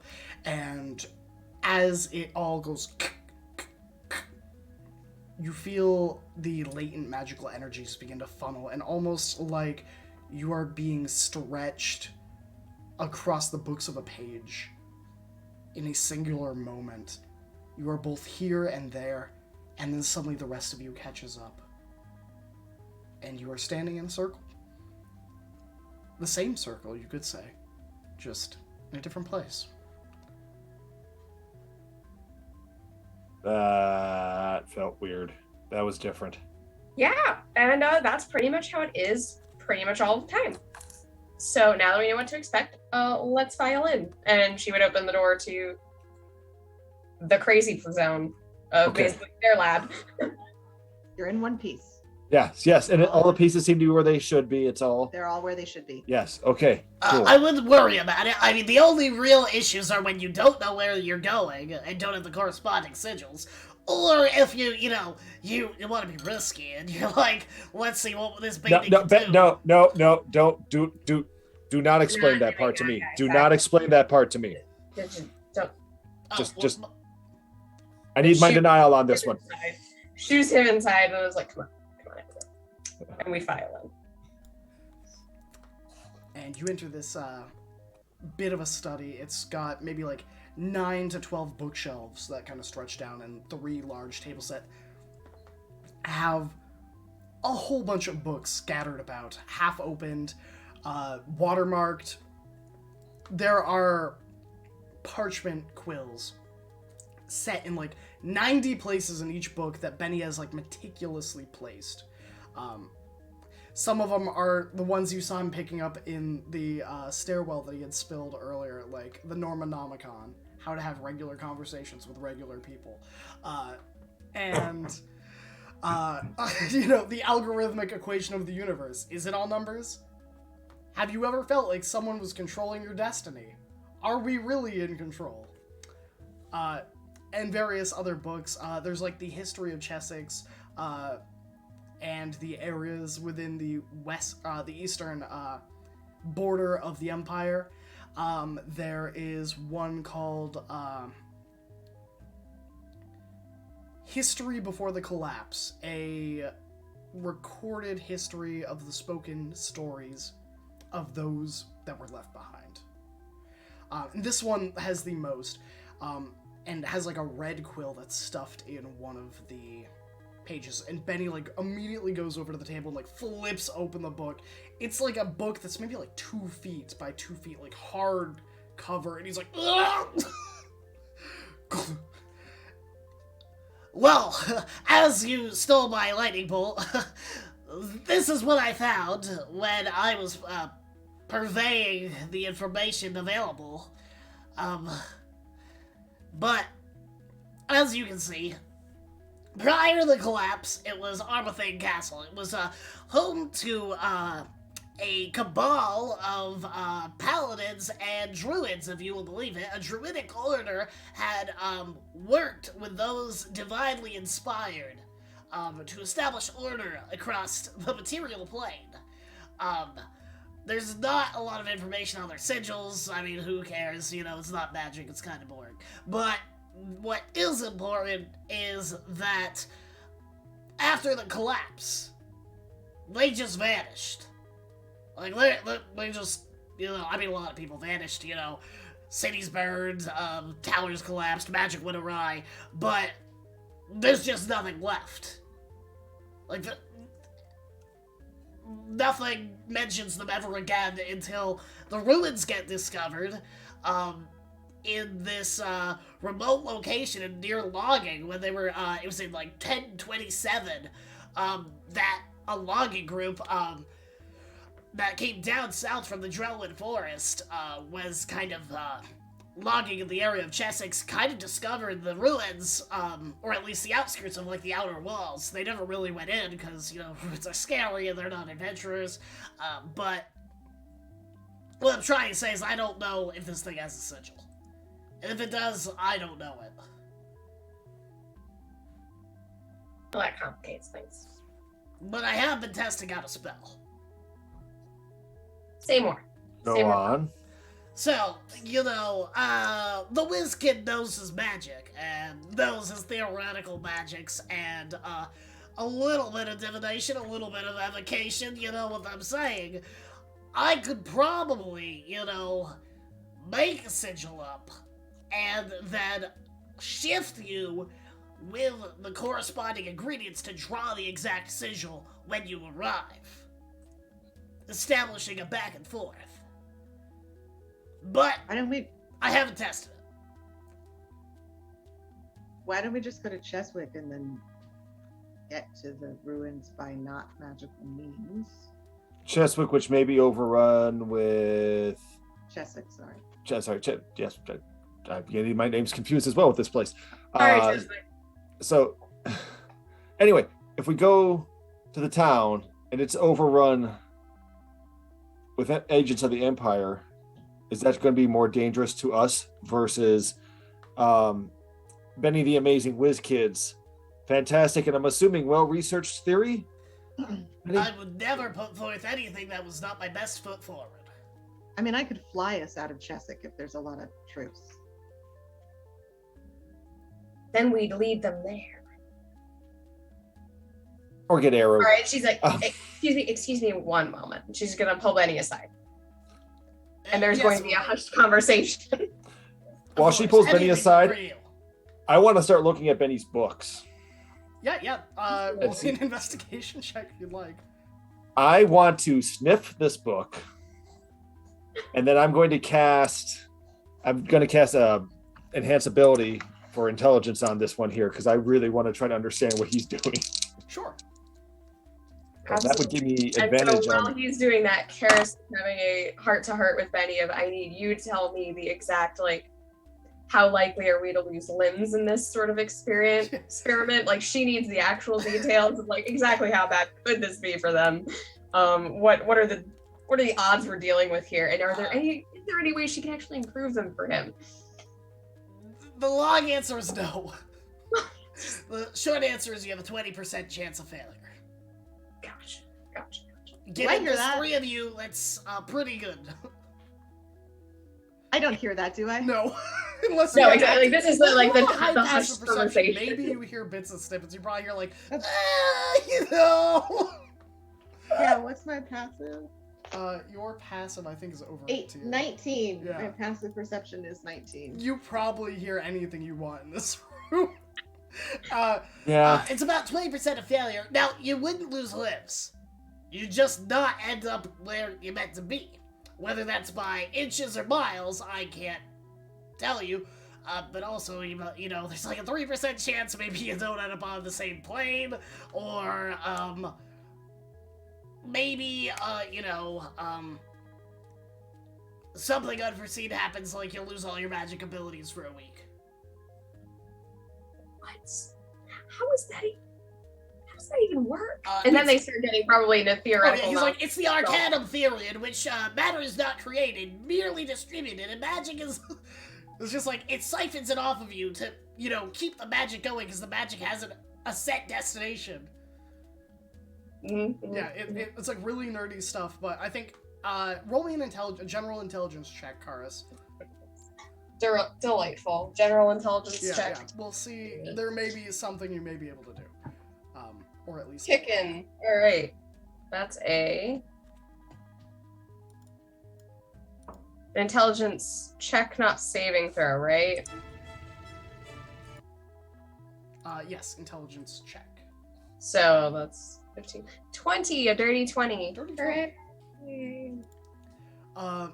With a dirty 20, you could set a safeguard. In the off chance that something does happen, if you leave today with the preparation you have, you can guarantee that one of either you or your companions are safeguarded from failure. That they will be guaranteed to get to the destination, even if something goes awry. You can do this two ways. Either one, you use your own magical abilities while traveling and teleporting to add additional risk to yourself, or you need to take at least maybe 2 hours of waiting to work and to guarantee that they will have a failsafe.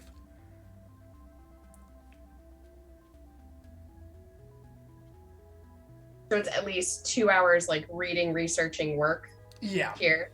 Okay.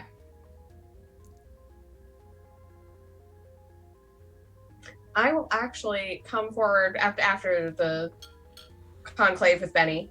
Give him a quick pat. I think I Before have you an come to talk to us. Yep. Is that it? I Exactly. will also like, hey Beldis, I don't think that this is as safe as maybe he's trying to make it sound like it is. So Oh, I heard, and okay. yeah.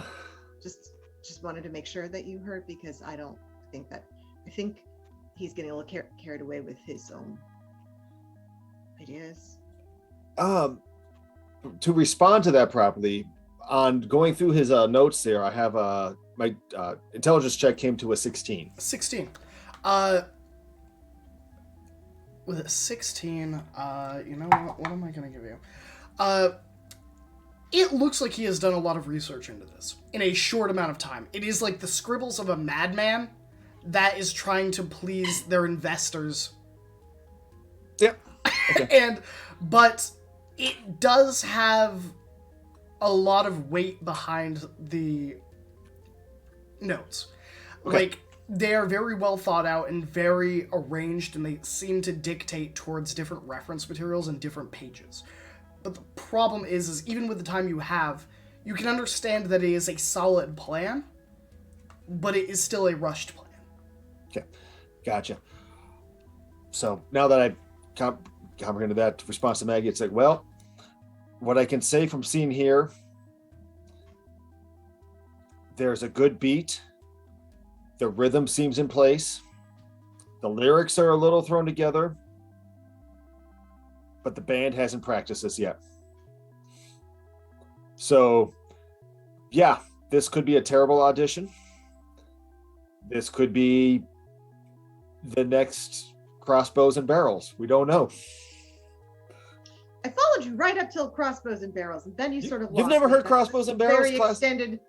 I'm All not right, from all right. around here. So after deep discussions with my research partner here, I have come on a semi-solution that could further safeguard this venture. However, I can do it one of two ways. One is the rush job, and at significant risk to myself, I can, whilst during transit, make sure that one of you is actually completely safeguarded from any magical happenstances. That's the risky rush job version. Or we can take like 2 hours here, and I could do it in a much safer manner, but similarly safeguard one of you to make sure that at least one of us reaches the destination perfectly fine.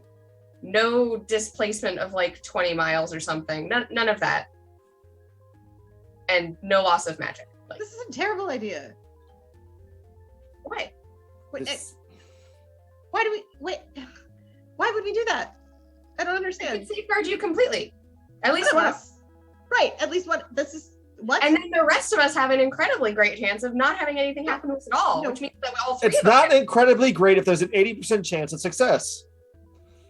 That's actually really great if you're No, thinking about like magic. Really, it's oh goodness. Okay. So Like if you're really thinking about theoreticals, it's a pretty good idea. how far away is this place? How far away is Chessyx? Well, about a week of travel on the road. I would rather do that. I'll fly you. Are you sure?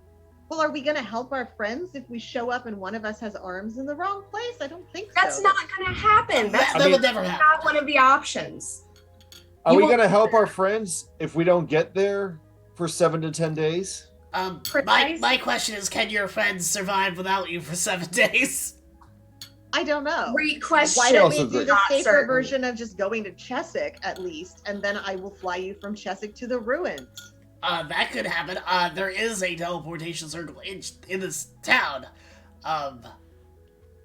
that we do have here stored on file that we could send you through. I can't guarantee that it is not being watched. Lady Karis has said, that, you know, the Assyrian Empire is now there. They are a majocracy. I don't know if it's been tampered with. Can you scry?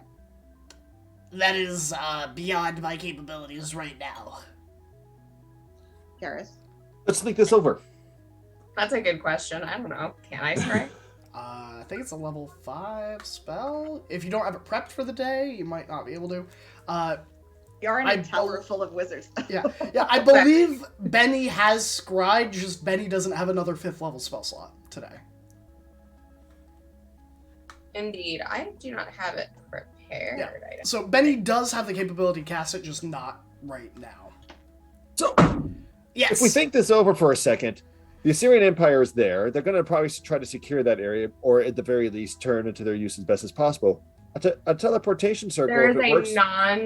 in fact, it is. nearly a 100% chance that that teleportation circle is either one, completely locked down. That's a Exactly, without question. without question, it is locked down. 2, they may have already started tampering with it to make sure Yes. that no one but them can go through it. And then 3, that becomes incredibly more dangerous, and that actually carries the risks of possibly ripping people apart if we try to go through it.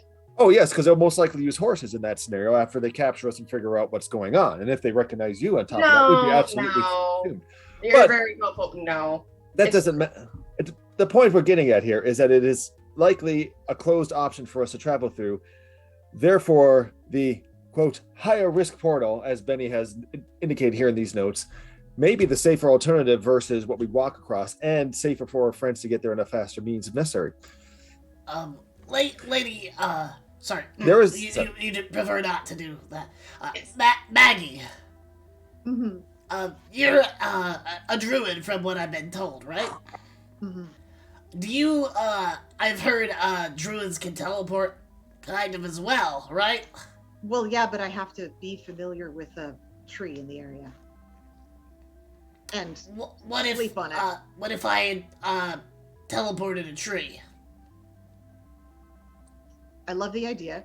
I would still have to sleep on it. Hmm.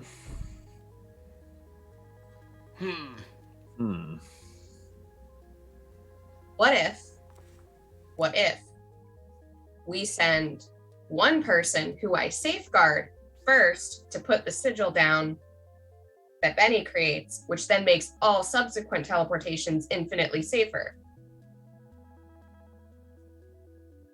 That would make sense.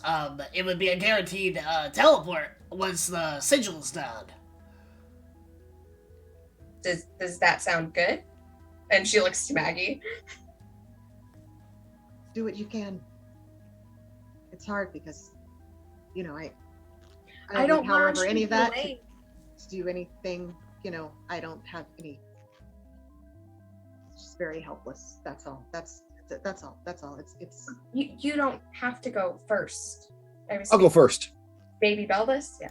It makes the most sense. I can be. Worth, I don't think you're useless, Lady Madfield. I think that you are, without a doubt, going to be the most important aspect of your journey, as this is through a forest. And I think I speak for everyone when I say I hate getting sweaty and walking. You know, you don't have to butter me up to get me to trust what you're doing. Like, there's nothing else that I can do really at this point except do a thing that I have no control over. So that's fine. That's just the way it's going to be. You don't have to kiss up to me. I would never. Good. Don't. Okay, who are we sending? Teach me what needs to be done. But make it the quick version. Our time is getting limited. Precisely. So I think we'll take the 2 hours for Karis to prepare a guaranteed teleport for Belvis to get to exactly the right place to be able to place the right sigil to then send herself and Maggie through. Okay. As you were taking those 2 hours, Benny is drawing a sigil on the floor with this white ink that is kind of a mixture of diamond dust and paint almost on the study, and he's like, I'm gonna have to clean this later. But Belvis, he gives you a vial and a piece of paper that has the same corresponding drawing on it. At the end of the 2 hours, he goes, You need to draw this absolutely correctly. I cannot stress that enough. Okay. About halfway through the time of him explaining, Belvis's complete and total comprehension of what was going on took a noticeable cliff dive as the enhanced ability spell wore off. Yeah, absolutely. So the first half, Belvis was very much like, yep, makes sense. Of course, that's the way it works. And the second half was going, hold up a minute. So with this whole, don't screw this up. Okay, sure. I can do that. Benny, I have a personal question. Yeah.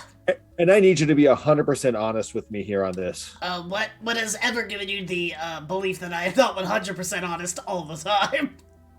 I've only known you for 2 hours. Why you couldn't say my entire personality can be known in 2 hours? That's not true. Are you really? And I mean this in the nicest way possible. It's going to come out a little crude, but I just got to be clear on this one here. Are you really as smart as you think you are?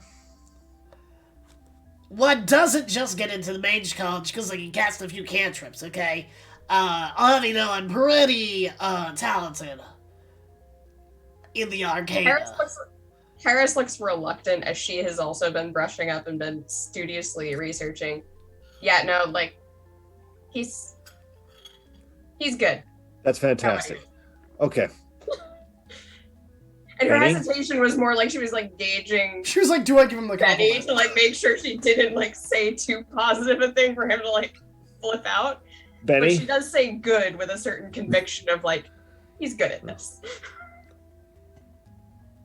I need your shirt. All right. I mean, I'm sure it's for the plan, so he just... I was honestly expecting a little bit more of a fight on that one there, but okay, perfect. I mean, you're testing out my spell, so really it's the least I can do. So that's fantastic. I need this one right here that you're wearing. Okay. Okay. I also do have something that may help all of you. In that back cupboard, there are 3 rings that will allow each of you to send to me once per day. You specifically? Yeah. He like holds up his hand. And he has like 3 sending rings like on his hand. Does it allow you to send back to us? Yeah. I mean, before we initiate it? Yeah, that's how they typically work, but I figured, just in case anything ever happens, you might need someone that can kind of get you out of a jam.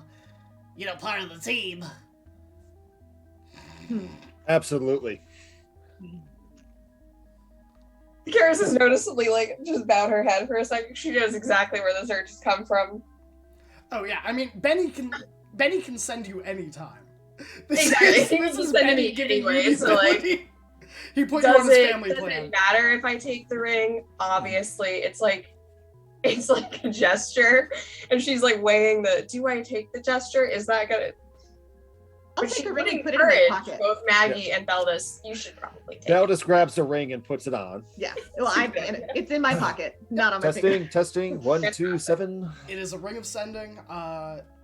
Benny, over the course of the 2 hours, would have explained it to you. You have enough time to attune to it, you know, over that time. Alright, are you ready to do this? Yep. And No, Karis has But we're killed doing it anyway. a ring of sending. Alright. She's made sure he did not see her take it. Okay. Easy enough to do. He is hyper fixated on sending Beldis through this rift. Alright. And he starts chanting, and it takes like maybe like 12 seconds of chanting. And unlike the gears on the floor of the previous one, this one hums and cranks. And there's a wave of like unyielding, uncontrolled magic that kind of spreads out like arcs of blue electricity from the sigil on the ground. And in the center where the sigil was, it opens up into the floor. But instead of floor, it is this ether. It is blue, sparkling atmosphere. Alright, well, it's open. You better get going. I can't hold this forever. Yeah, so whatever Karis would have had to do to sort of stabilize this, she'd give Beldis the, you're good to go. Quick words to myself of, if I can fool yourself, I came this world alone. Oh God, alone! And I jump into this thing. You hurtle impossibly fast. Like light from the sun hitting your eye. Just at that part where you're gonna get a nice photograph and it's just that one little shadow that always ruins the photo. That is you. For a brief moment, and with a audible kaboom of an explosion, you land on the ground. You are in a forest, like autumn colors everywhere, oak and maple surrounding you, and birch. The fallen leaves kind of scattered with the eruption of where you land in like a 5x5 circle around you in like a 5-foot radius is just a black mark of scorched earth down to the rock. And birds fly off. And you are standing in a forest far away from where you were. You hear the sound of a rushing waterfall cascading into pools. And Not gonna chase we are that. gonna switch over to Rue and Golnath. Alright, let's switch over some music.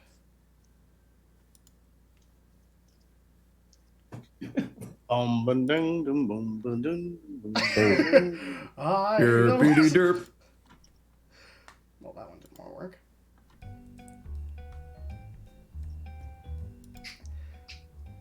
Yeah, this is I can roll with this. Rue, go enough.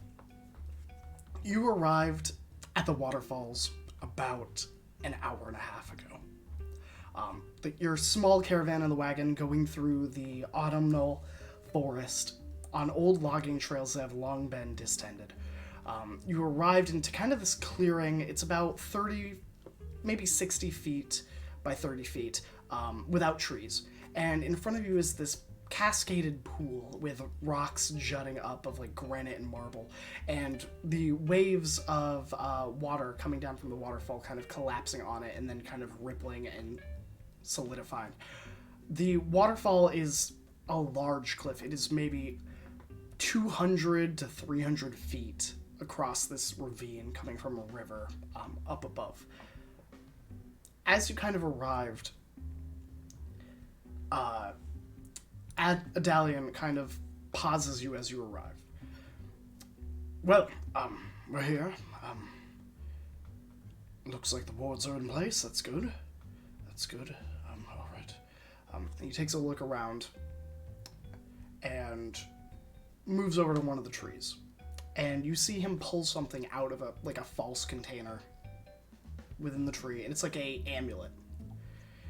And he wraps it around his hand and kind of walks back. All right, everyone stay close to me. This only works once.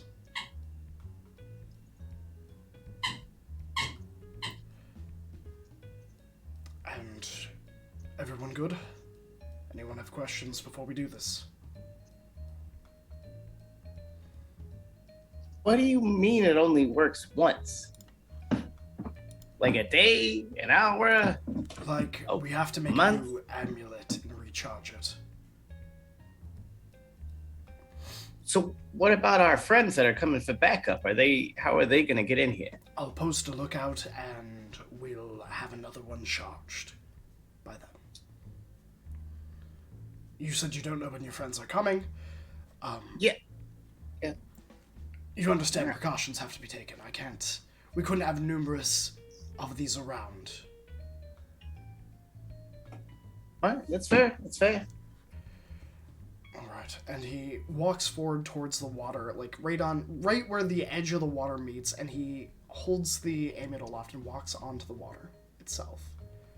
And the waterfall opens up like a doorway opening out, and the water kind of holds and hovers in the air, and behind it is this shimmering field of magical energy.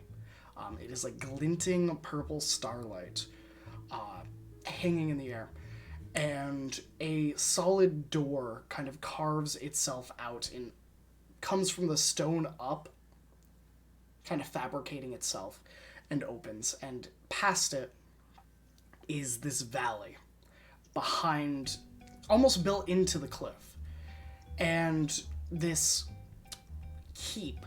It's a walled keep that looks like it's seen better days, but still holds some level of magnificence and structure.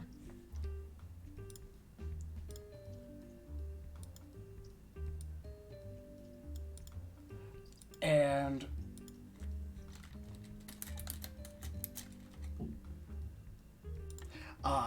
the structure itself is maybe 2 stories to 3 stories tall, with three towers that kind of hang over. You see a bunch of refugees right kind of there. There are camps and tents and fireplaces going, and food is being cooked.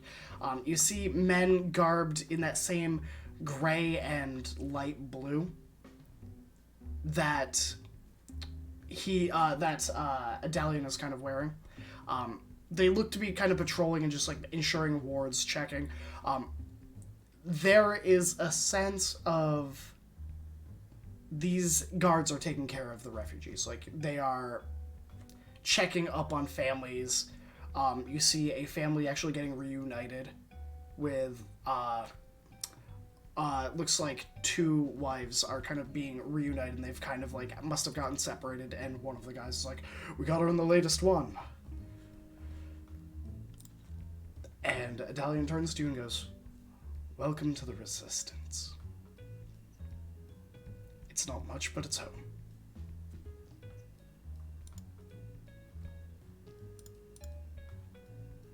All right. I guess, do we have bedrooms? Is there a war room? Do we have? Do you have weapons? I'm assuming. We have some weapons. We have rooms.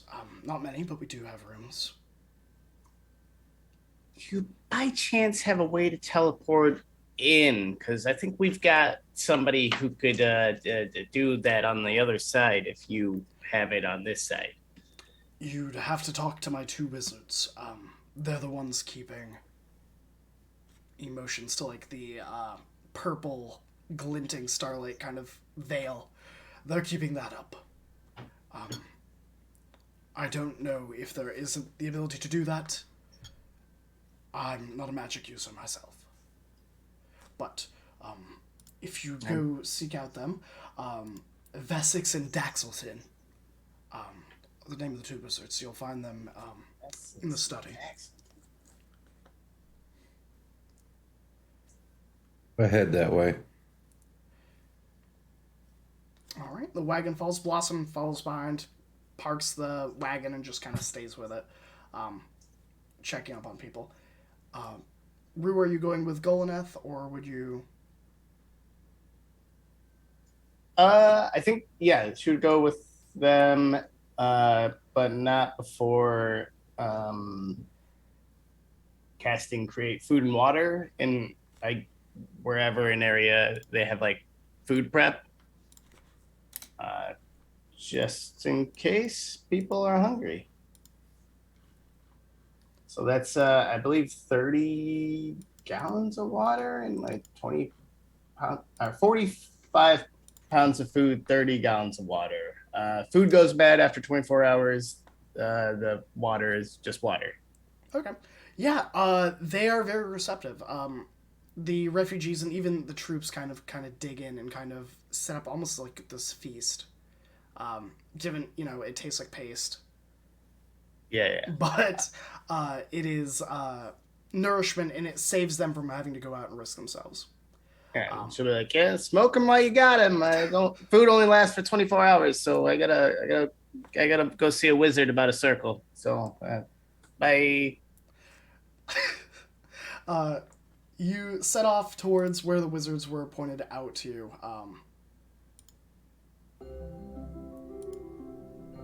And you enter into this small grove. It is unlike the maple and the oak from the woods that are orange and red. This is a verdant grove.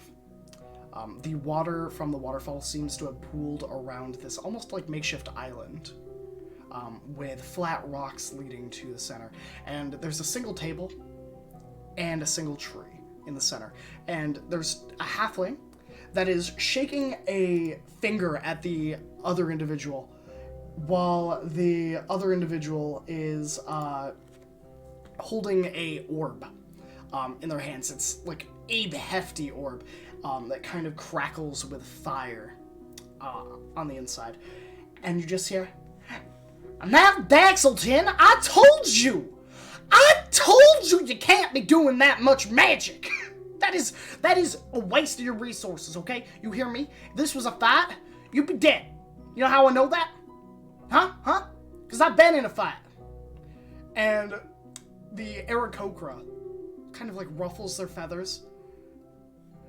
You were sitting in a bar fight and got hit by a bottle. That is not a fight. That is just being there. Okay? Anyone could have been there. Like, what makes you so high and mighty? I don't see you casting a spell. Oh, Daxelton, how are you keeping up this non-detection veil? Oh, you think that's impressive? Oh, no one's ever done that before. Huh. You know what, Chessyx? I'll have you know, this is very complicated magic. And you know what? Our teacher would have been proud of me. And Chessyx crosses their arms, been like, "Oh yeah? Proud of what? I don't see your name on it.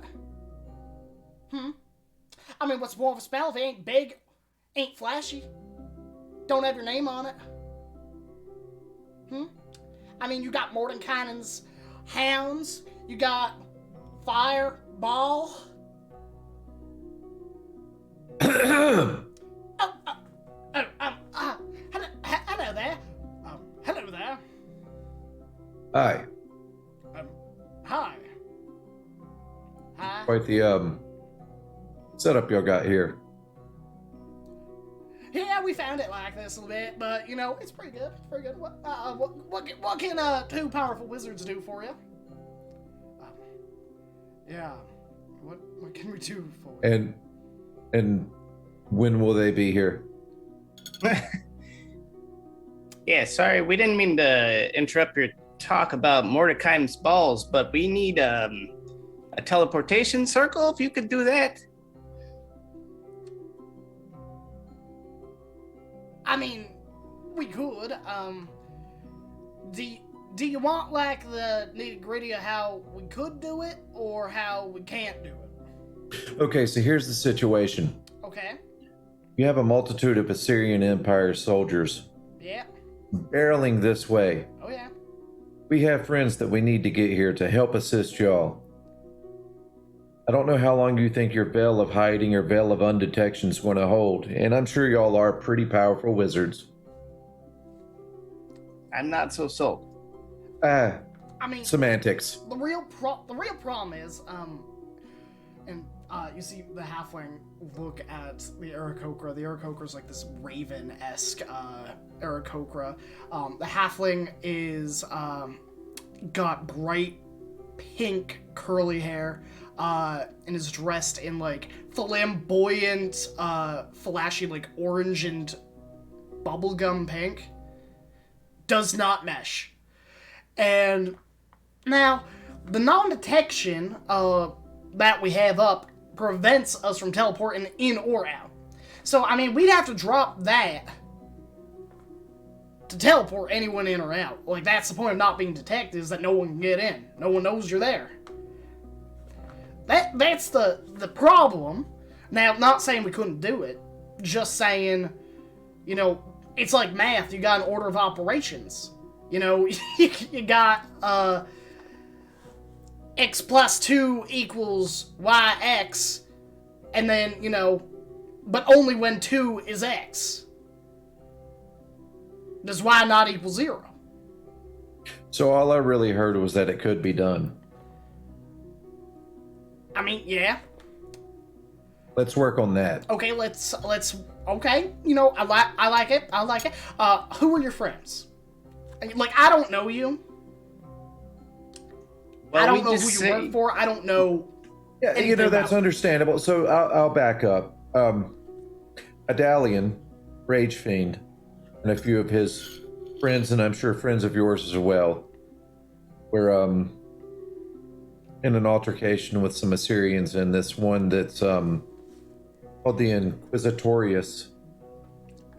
And we stepped in just the nick of time and were able to rescue them. And in doing so, we learned a little bit about what y'all have going on here and the effort that the resistance is putting forward. Adalian sent us to see you two because he said that y'all were the two that could help us accomplish what we need to accomplish in order to assist y'all. So Adalian, knowing you, has faith in y'all and y'all's abilities. I myself, I'm one of those that I need things proved to me. I just don't have blind faith. I don't have that luxury. So if we could get this done, we could help y'all solve your problem. Not solve it for you, but help y'all solve it. At the mention of the Inquisitorius, the Aarakocra looks terrified. Like, visibly shaken. Like, this is someone who you have just confirmed that the boogeyman was real and was, in fact, you know, nearby. Or, like, you informed them, hey, you know, how do you feel like being an extra in a horror movie? You know? And... You're the one that trips. Exactly, like, there is a look of distinct fear. The halfling, hard to read, just off the bat, But they see that they see their companion. They kind of like their eyes meet in like an unseen kind of conversation they're having. Right. You see their fingers moving, like at their like in their pockets of their robes, probably performing somatic components so that they don't need to talk in front of you. And after a moment, they turn to you. Now, you said the Inquisitorius. I did. I mean, what they look like? Like, do they, which one? 6'8", red armor-clad plate, huge great sword that they wielded with one hand, black flames, murdered indiscriminately. All right. Blank face. All right. I mean, he's not the scariest of them, so that's good. That's good. Well, that's don't need to kind freak of. out. I mean, he ain't a wizard. I'm not freaking out. Oh no, I'm sorry. I was talking to Daxelton. Right. That's Kieran. But I am a little bit concerned that you say that that's not the scariest. Yeah. If fear is a good thing, it's a sturdy emotion. It's a good feeling. Fear keeps you sharp. Yeah, I mean, fear is what keeps you going. You know what else would keep you going? Helping us a get lot of our things. friends here. Okay, well, do they know what sigil we'd be using? See, I don't have the answer to that. I look to Rue. Well, we can certainly let them know once you do the thing. This could all be done in a matter of minutes, I believe, if you build the sigil and then we can let them know. And yeah. All right. Do you have the components needed for it? Do you got gems that have been smashed into ink? Because we need that. Don't I have some gems on me? Sounds to me like we need to build this sigil on rock and roll. I had to do it. Because that'd be like one of the biggest things, really. Yes. The sigil. Yes. The sigil would need crushed gems in a magical ink. It's about 50 gold on the market. Oh, unfortunately, we don't have any here.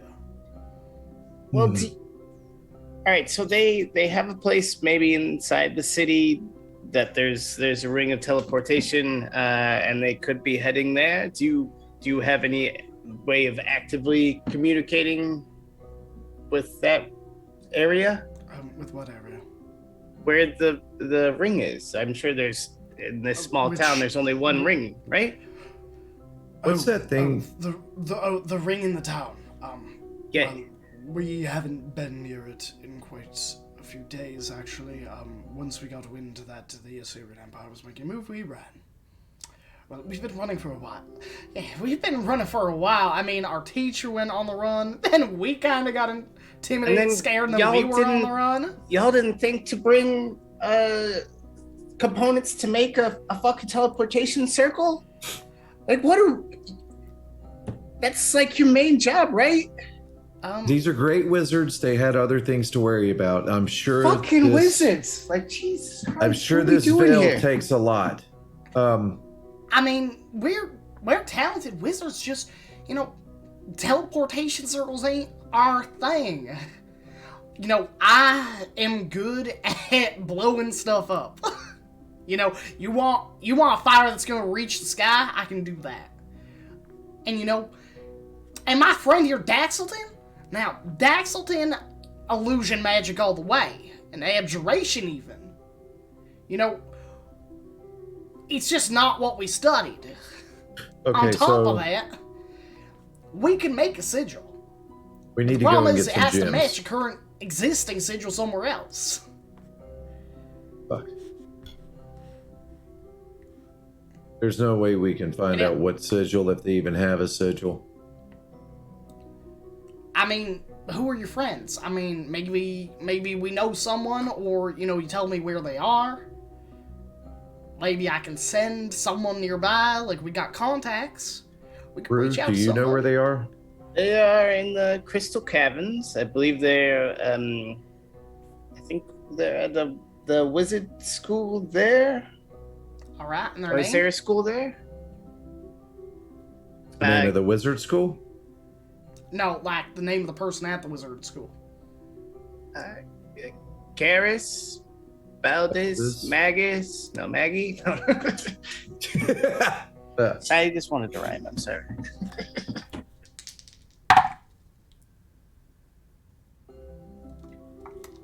What does the They room... give each other a look. Hard to make heads or tails of what they are thinking or saying.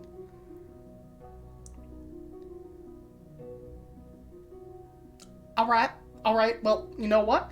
Why don't we go for a walk? Let's put all our heads together and come up with a solution. All right. You know, right now we want one direction. Why don't we go for a different direction? You know, like You're How stalling. often do you take the everything down?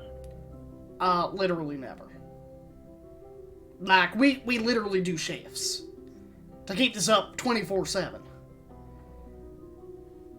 Like if this goes down, if this goes down for like 5 minutes, there are going to be mages, there are going to be soldiers, there are going to be inquisitorius all over here, and we're all going to be dead. Now it would take us like 10 minutes to make the teleportation circle, right? And even then, you can only get like 10 people through. Well, we need less than that, so that's fine. We need 3. Okay, all right, you need 3. You know, that's a good plan. And it's at this moment that you hear a large boom from outside the waterfalls in the woods.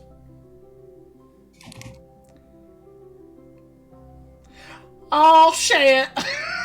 That's all you hear from.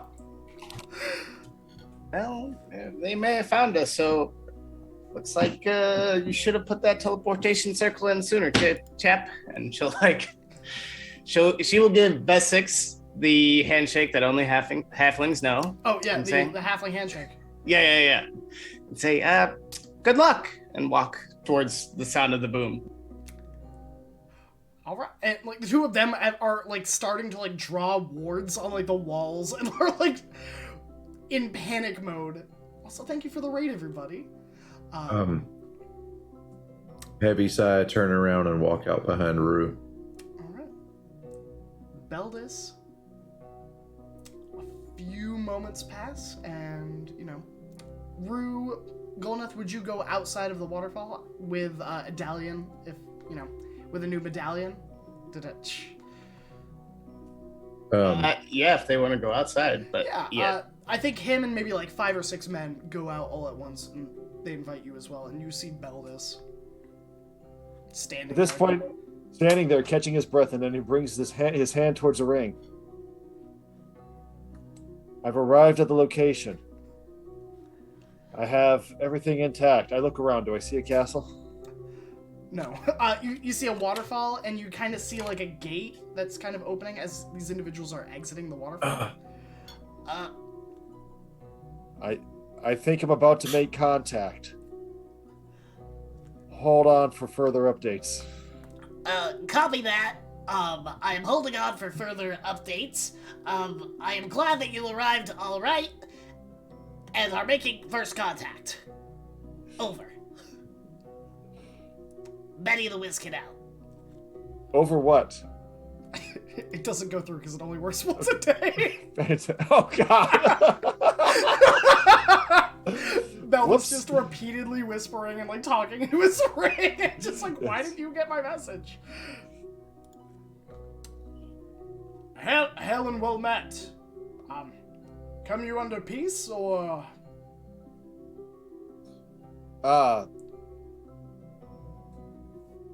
Do I recognize these people? My first thought is, before I even respond, is who am I talking to? It's You recognize Rue and Golnath behind him. Oh, okay, I see them. I do. I come up great warnings that there may be infiltrators amongst your ranks. Wait, what? Beldis, Why are you naked? I'm kidding. You're not. I'm hoping I'm not. Otherwise, it's no. I'm definitely. Yes, I know those two. Oh, this. What Is is one of the this? friends of yours?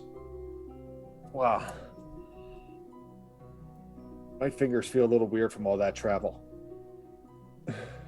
How did you find us? Wow.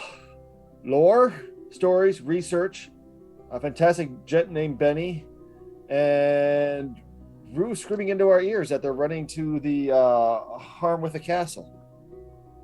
Well, also, we're fucking good at our jobs. Did you not hear about Crystal Caverns? We saved a fucking city. Like he's A gonna whole fight. city. Yeah. A whole city.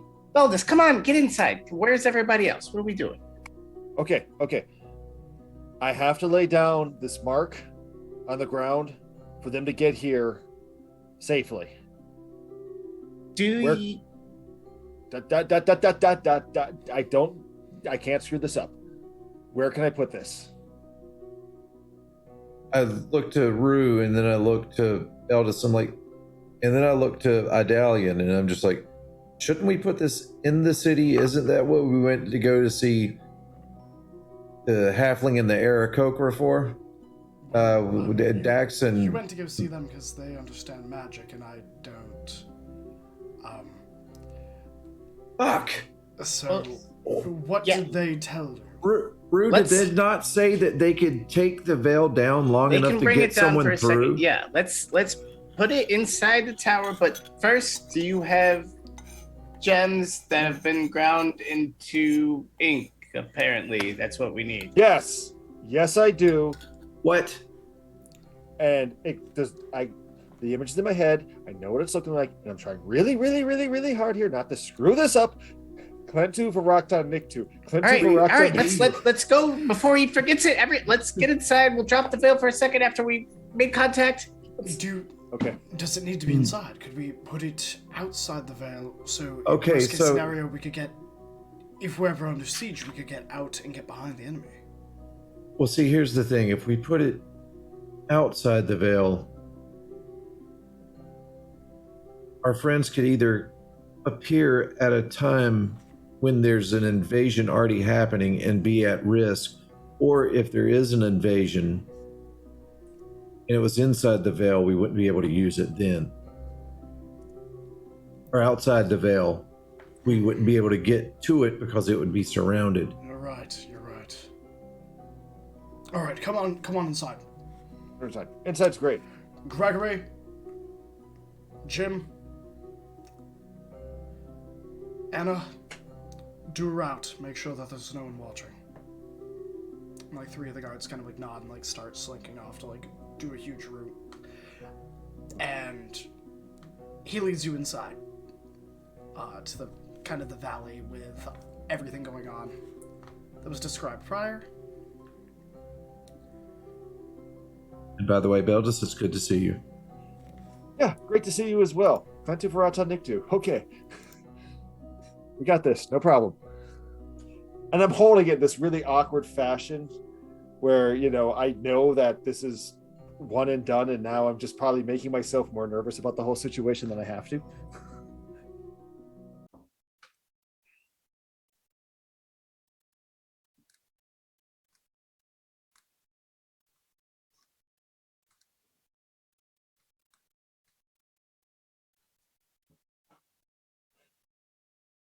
I'm gonna. What? Wow. Absolutely. Wow. He's fierce. I'm in disguise. Important thing right now. Teleportation circle. I need to draw this. Where?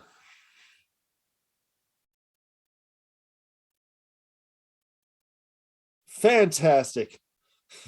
Wow. He's not even a wizard and he's drawing a circle.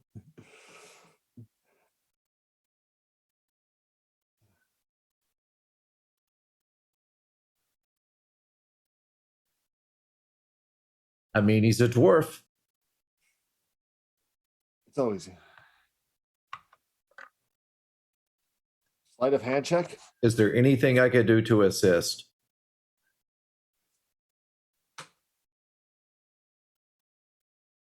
Mm-hmm. So I was going to say, so with this, I'm actually going to make fantastic. Bardic inspiration. No, I'm just kidding.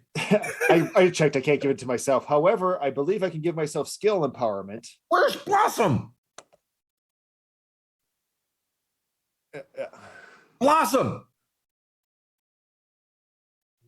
Little help, please.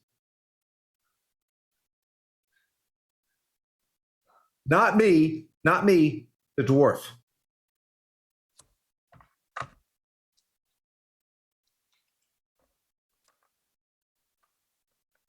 First, a Awesome, mechanical Beldis, question Beldis, to the Blossom. DM. Graham, quick mechanical question, because I did overlook this in my original thought process here.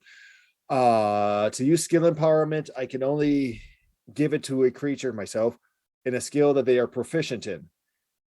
Being that I'm a bard and I add half my proficiency to all skills, okay.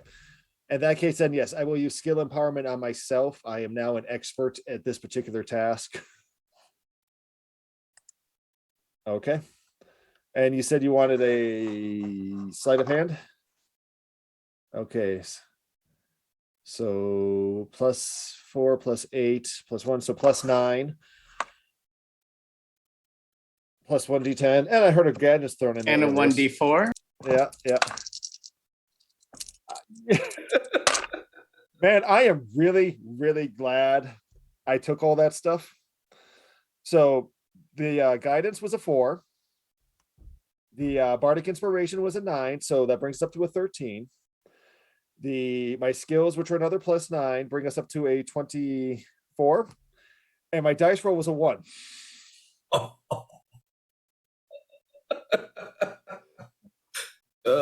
I said to myself, Beldis, do we want to overkill this? And Beldis, we want to overkill this because you never know when you need that little extra bit of luck.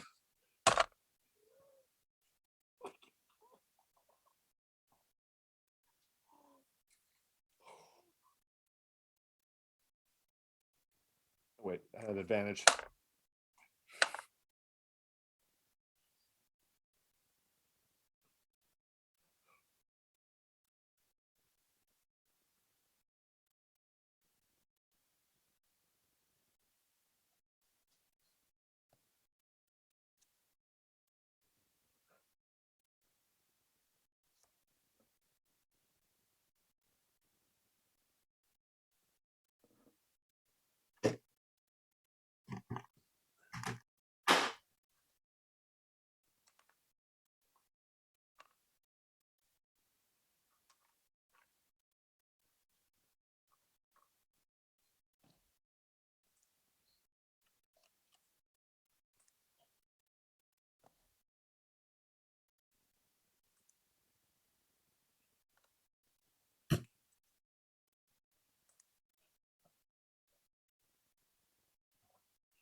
Yes. And even then, she like runs over to Benny and she gives him a big hug. What? Literally, it's like, you did it. Fantastic. Real lifesaver. All right, let's get this show on the road. As she basically waits for the circle to power up because now it's a good circle.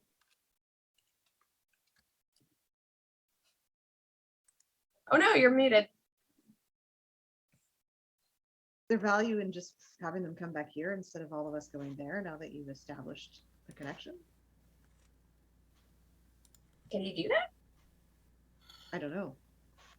Hey, can we just take everybody out of here now that we have a connection back to the Crystal Cavern?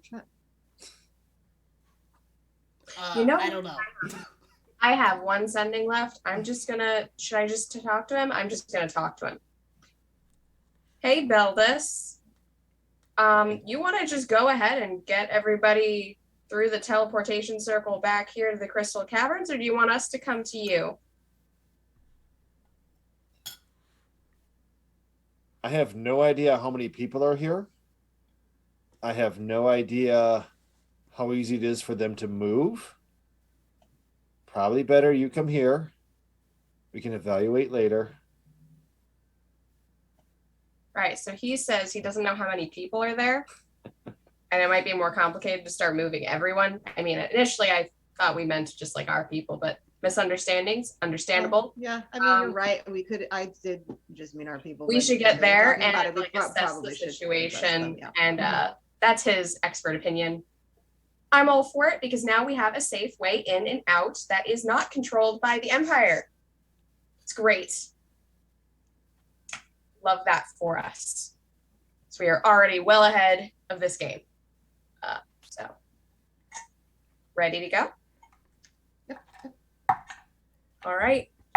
And Karis is probably going to hold ready that same ability to like stabilize one of the people going through.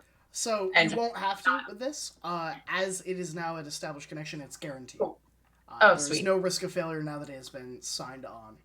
Excellent. But yeah. So she will step in and wait for Maggie to join her, and then we're And gone. then the two of you fly across miles and miles of worlds in a matter of seconds, and poof, you are standing in the circle. Surrounding you is Adalion, Beldis, Golaneth, Rue, a halfling and an Aarakocra, and a satyr with bubblegum pink hair. First of all, thank God you actually stayed in place. You. Just eyes. I'm on to both of you.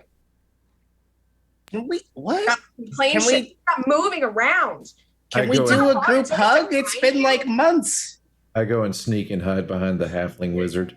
I go hug Rue. Exactly. Rue hugs back. Just kind of like stand behind him and realize that I'm not really hiding, but Yeah, I can see you, Golaneth. Come on. We can see you. Hi. oh, Come on. All right. I do the. Hey, everybody. We're here. Yeah, everybody get in. Let's do a family meal tonight. It's our first night together. Where have you been? Better question. Why did you go? That's a great question. Yes. And we can discuss it over dinner. Hugs I now. got stabbed in the leg.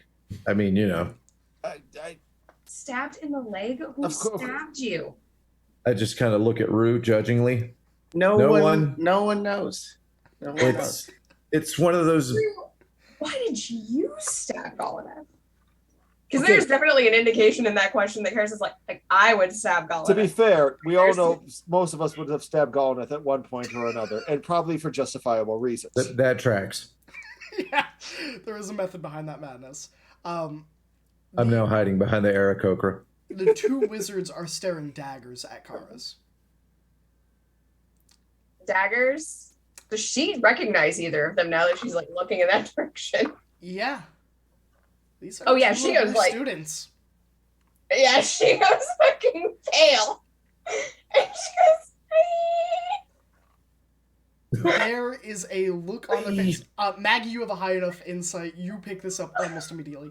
There is a look of a mixture of wanting to reconnect and absolute vehement disgust. Yeah.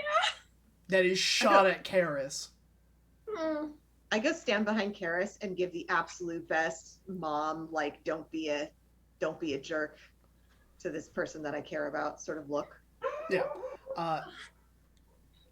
The Aarakocra. like turns for a second. She's like, and she's like leaning over, and like there is definitely like a panic attack, sort of like breathing exercise that's happening. And she just goes, The Aarakocra seems to like at the look that Maggie gives, kind of their feathers kind of like ruffle down, and they're like, you know what?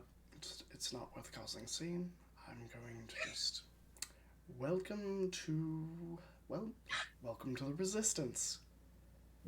It's so nice to have more faces. I look forward to all of our interactions from here on. And the halfling looks at all of you, throws down like crossed arms and just goes, "Now how'd you fuck up this time, Karis?" that is a long and story to tell that should probably be done over dinner. I heard dinner. Is there dinner? Will there also be drinks? No. Don't look at me. No. I got no yes? more drinks for you. Yeah, I wouldn't fucking take it from you. You. No. We're not doing that. Rue. Good berries. I mean, if they have food here, I can cook us up something. If not, I can do the old-fashioned make a bunch of food out of thin air. I'm assuming they have food here.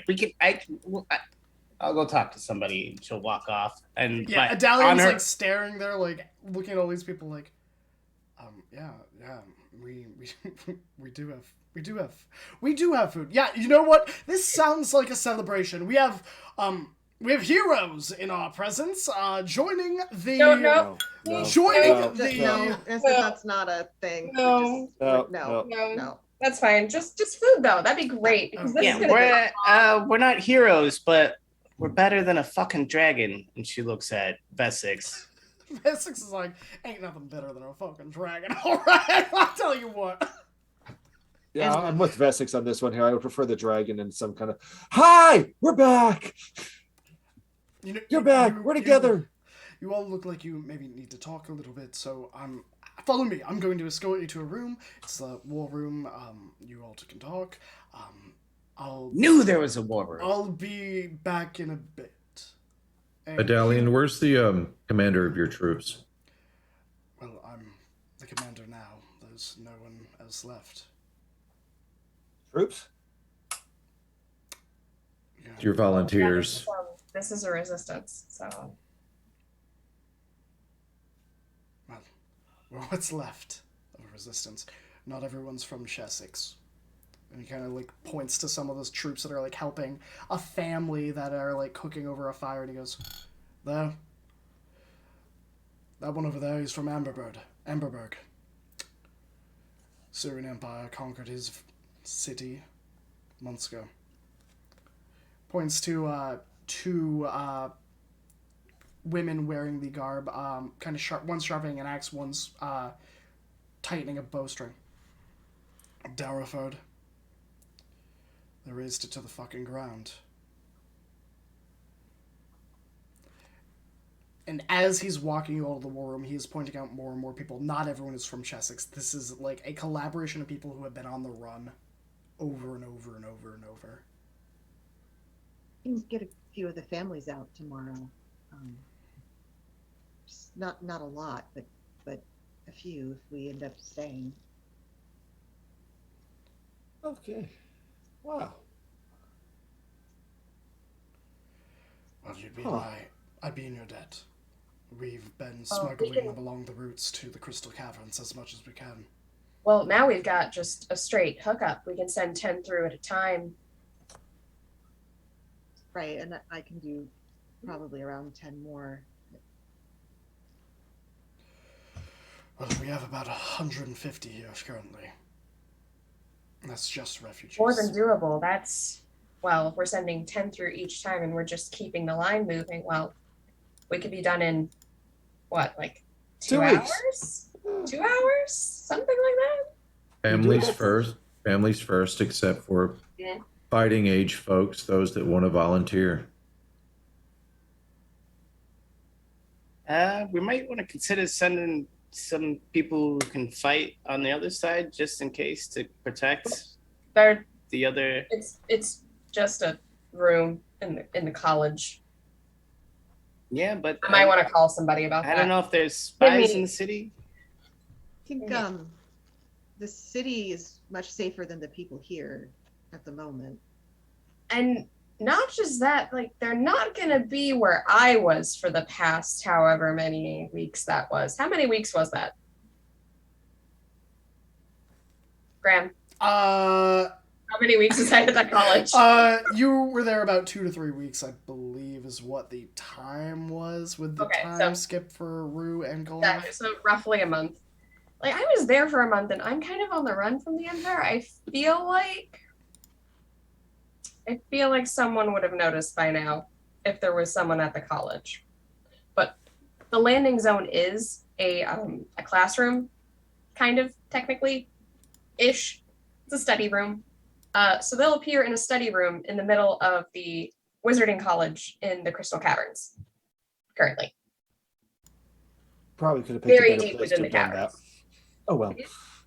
Are the dwarves coming to help? Uncertain. We haven't actually told them, Work but on this it. is help I mean, technically. first we need to understand what there is here and how much help would be needed and what kind of help. So Mhm.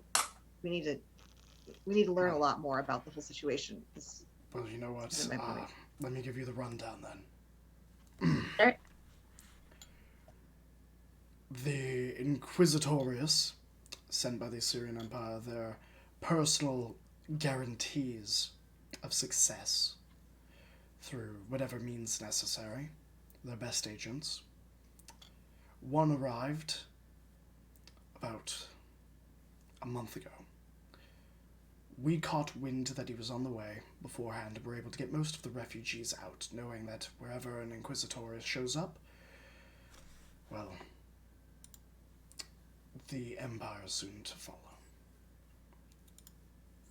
But we weren't accounting for 3 more. That's never happened before. Yeah, noticeably, Karis does not look enthused probably about that. She probably looks very serious and even paler than she had gone before.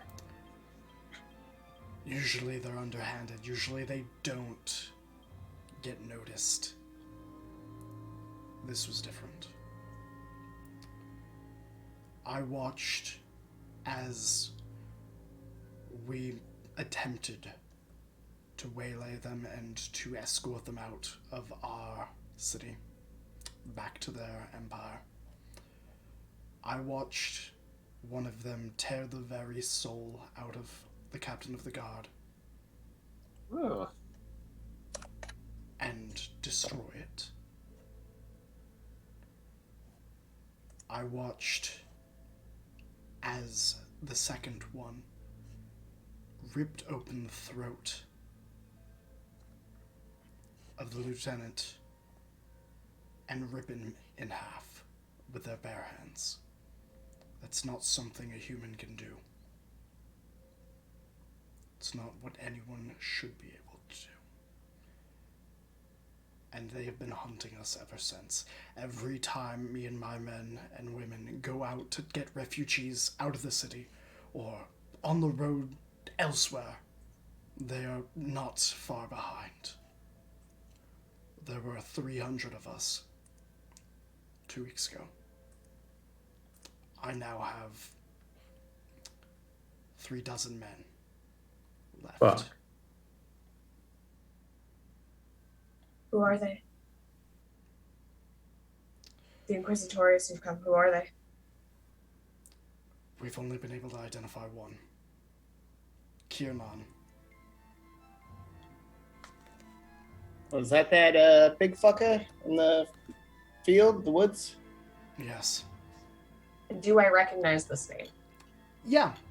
You don't even need to make a check. Yeah. Kiernan is called the Blade, as they were known when you were in the military service. Not known for subtlety, but only known for cruelty. He's an individual that, even before his serving as an Inquisitorius, was a champion of the Empire. If a government or city-state said, you know, let's settle this one-on-one, our best fighter against yours, they would send Kiernan. And he did not lose. Would it be smarter for us to evacuate all of you and then regroup and think of a better way to go about pushing back against the Empire if you're getting mowed down this badly? I don't mean a criticism or to be, gruesome or anything like that. I just, That's not a that- criticism. That's good thinking, Maggie. That's what needs to happen here. The 36 men against this? 36 untrained men and women. I would hate to recommend to keep on running, but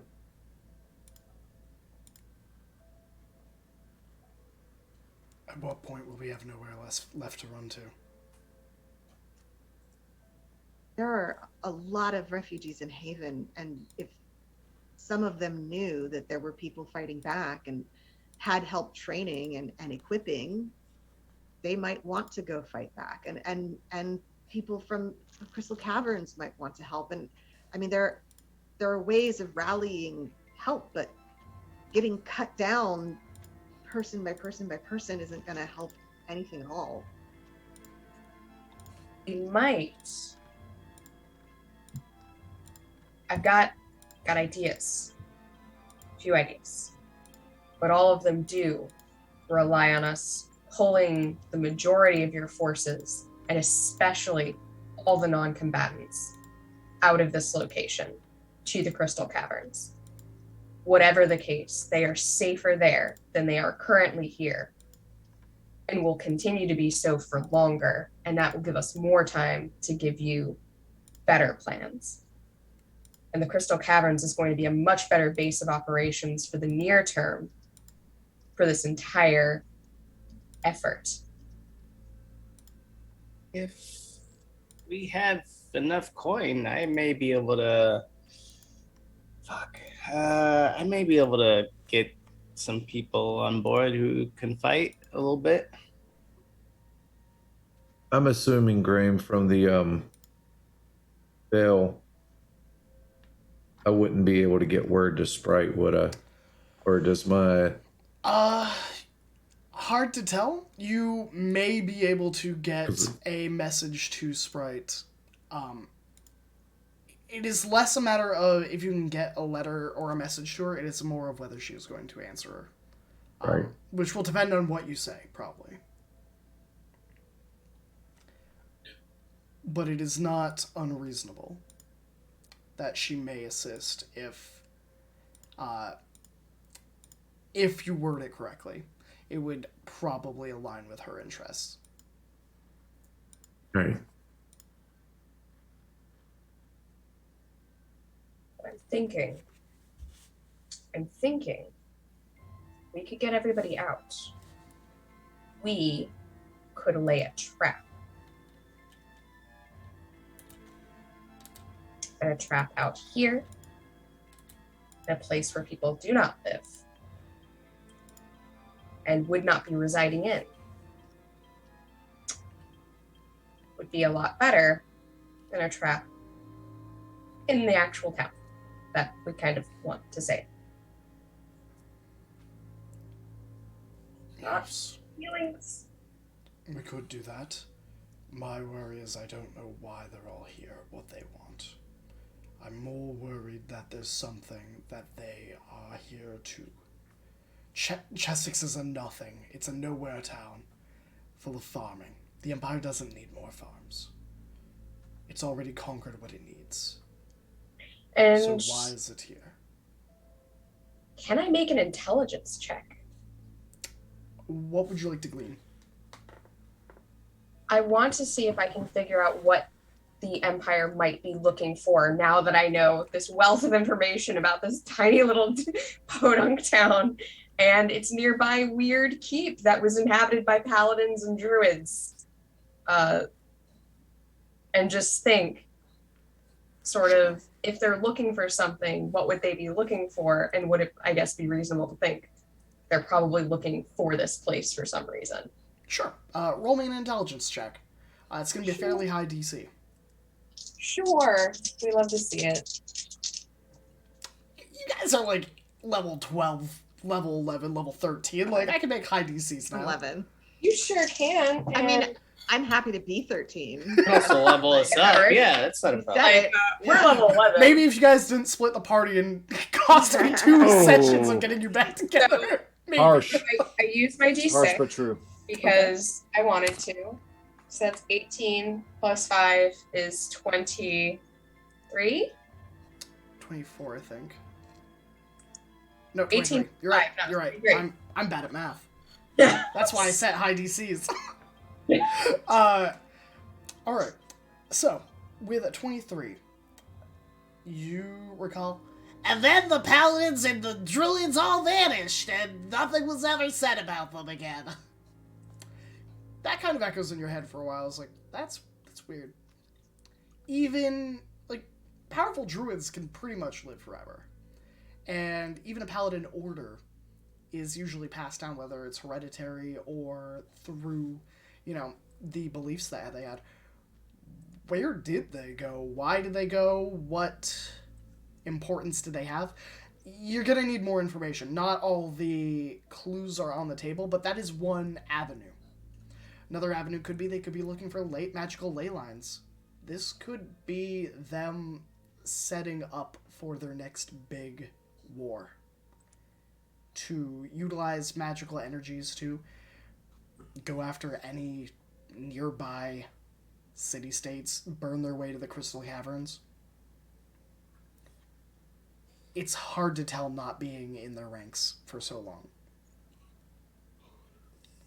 There's a few things they could be looking for here. But we need to know more to say for certain.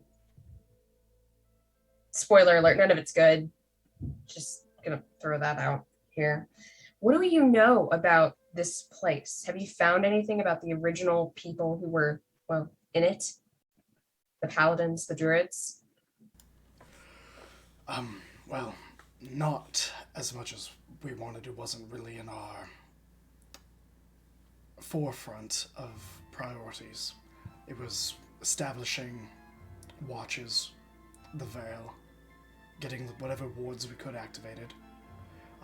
There was a lot of rubble, a lot of cave-ins. We dug out a few to make living quarters. There's a large door that we couldn't get through.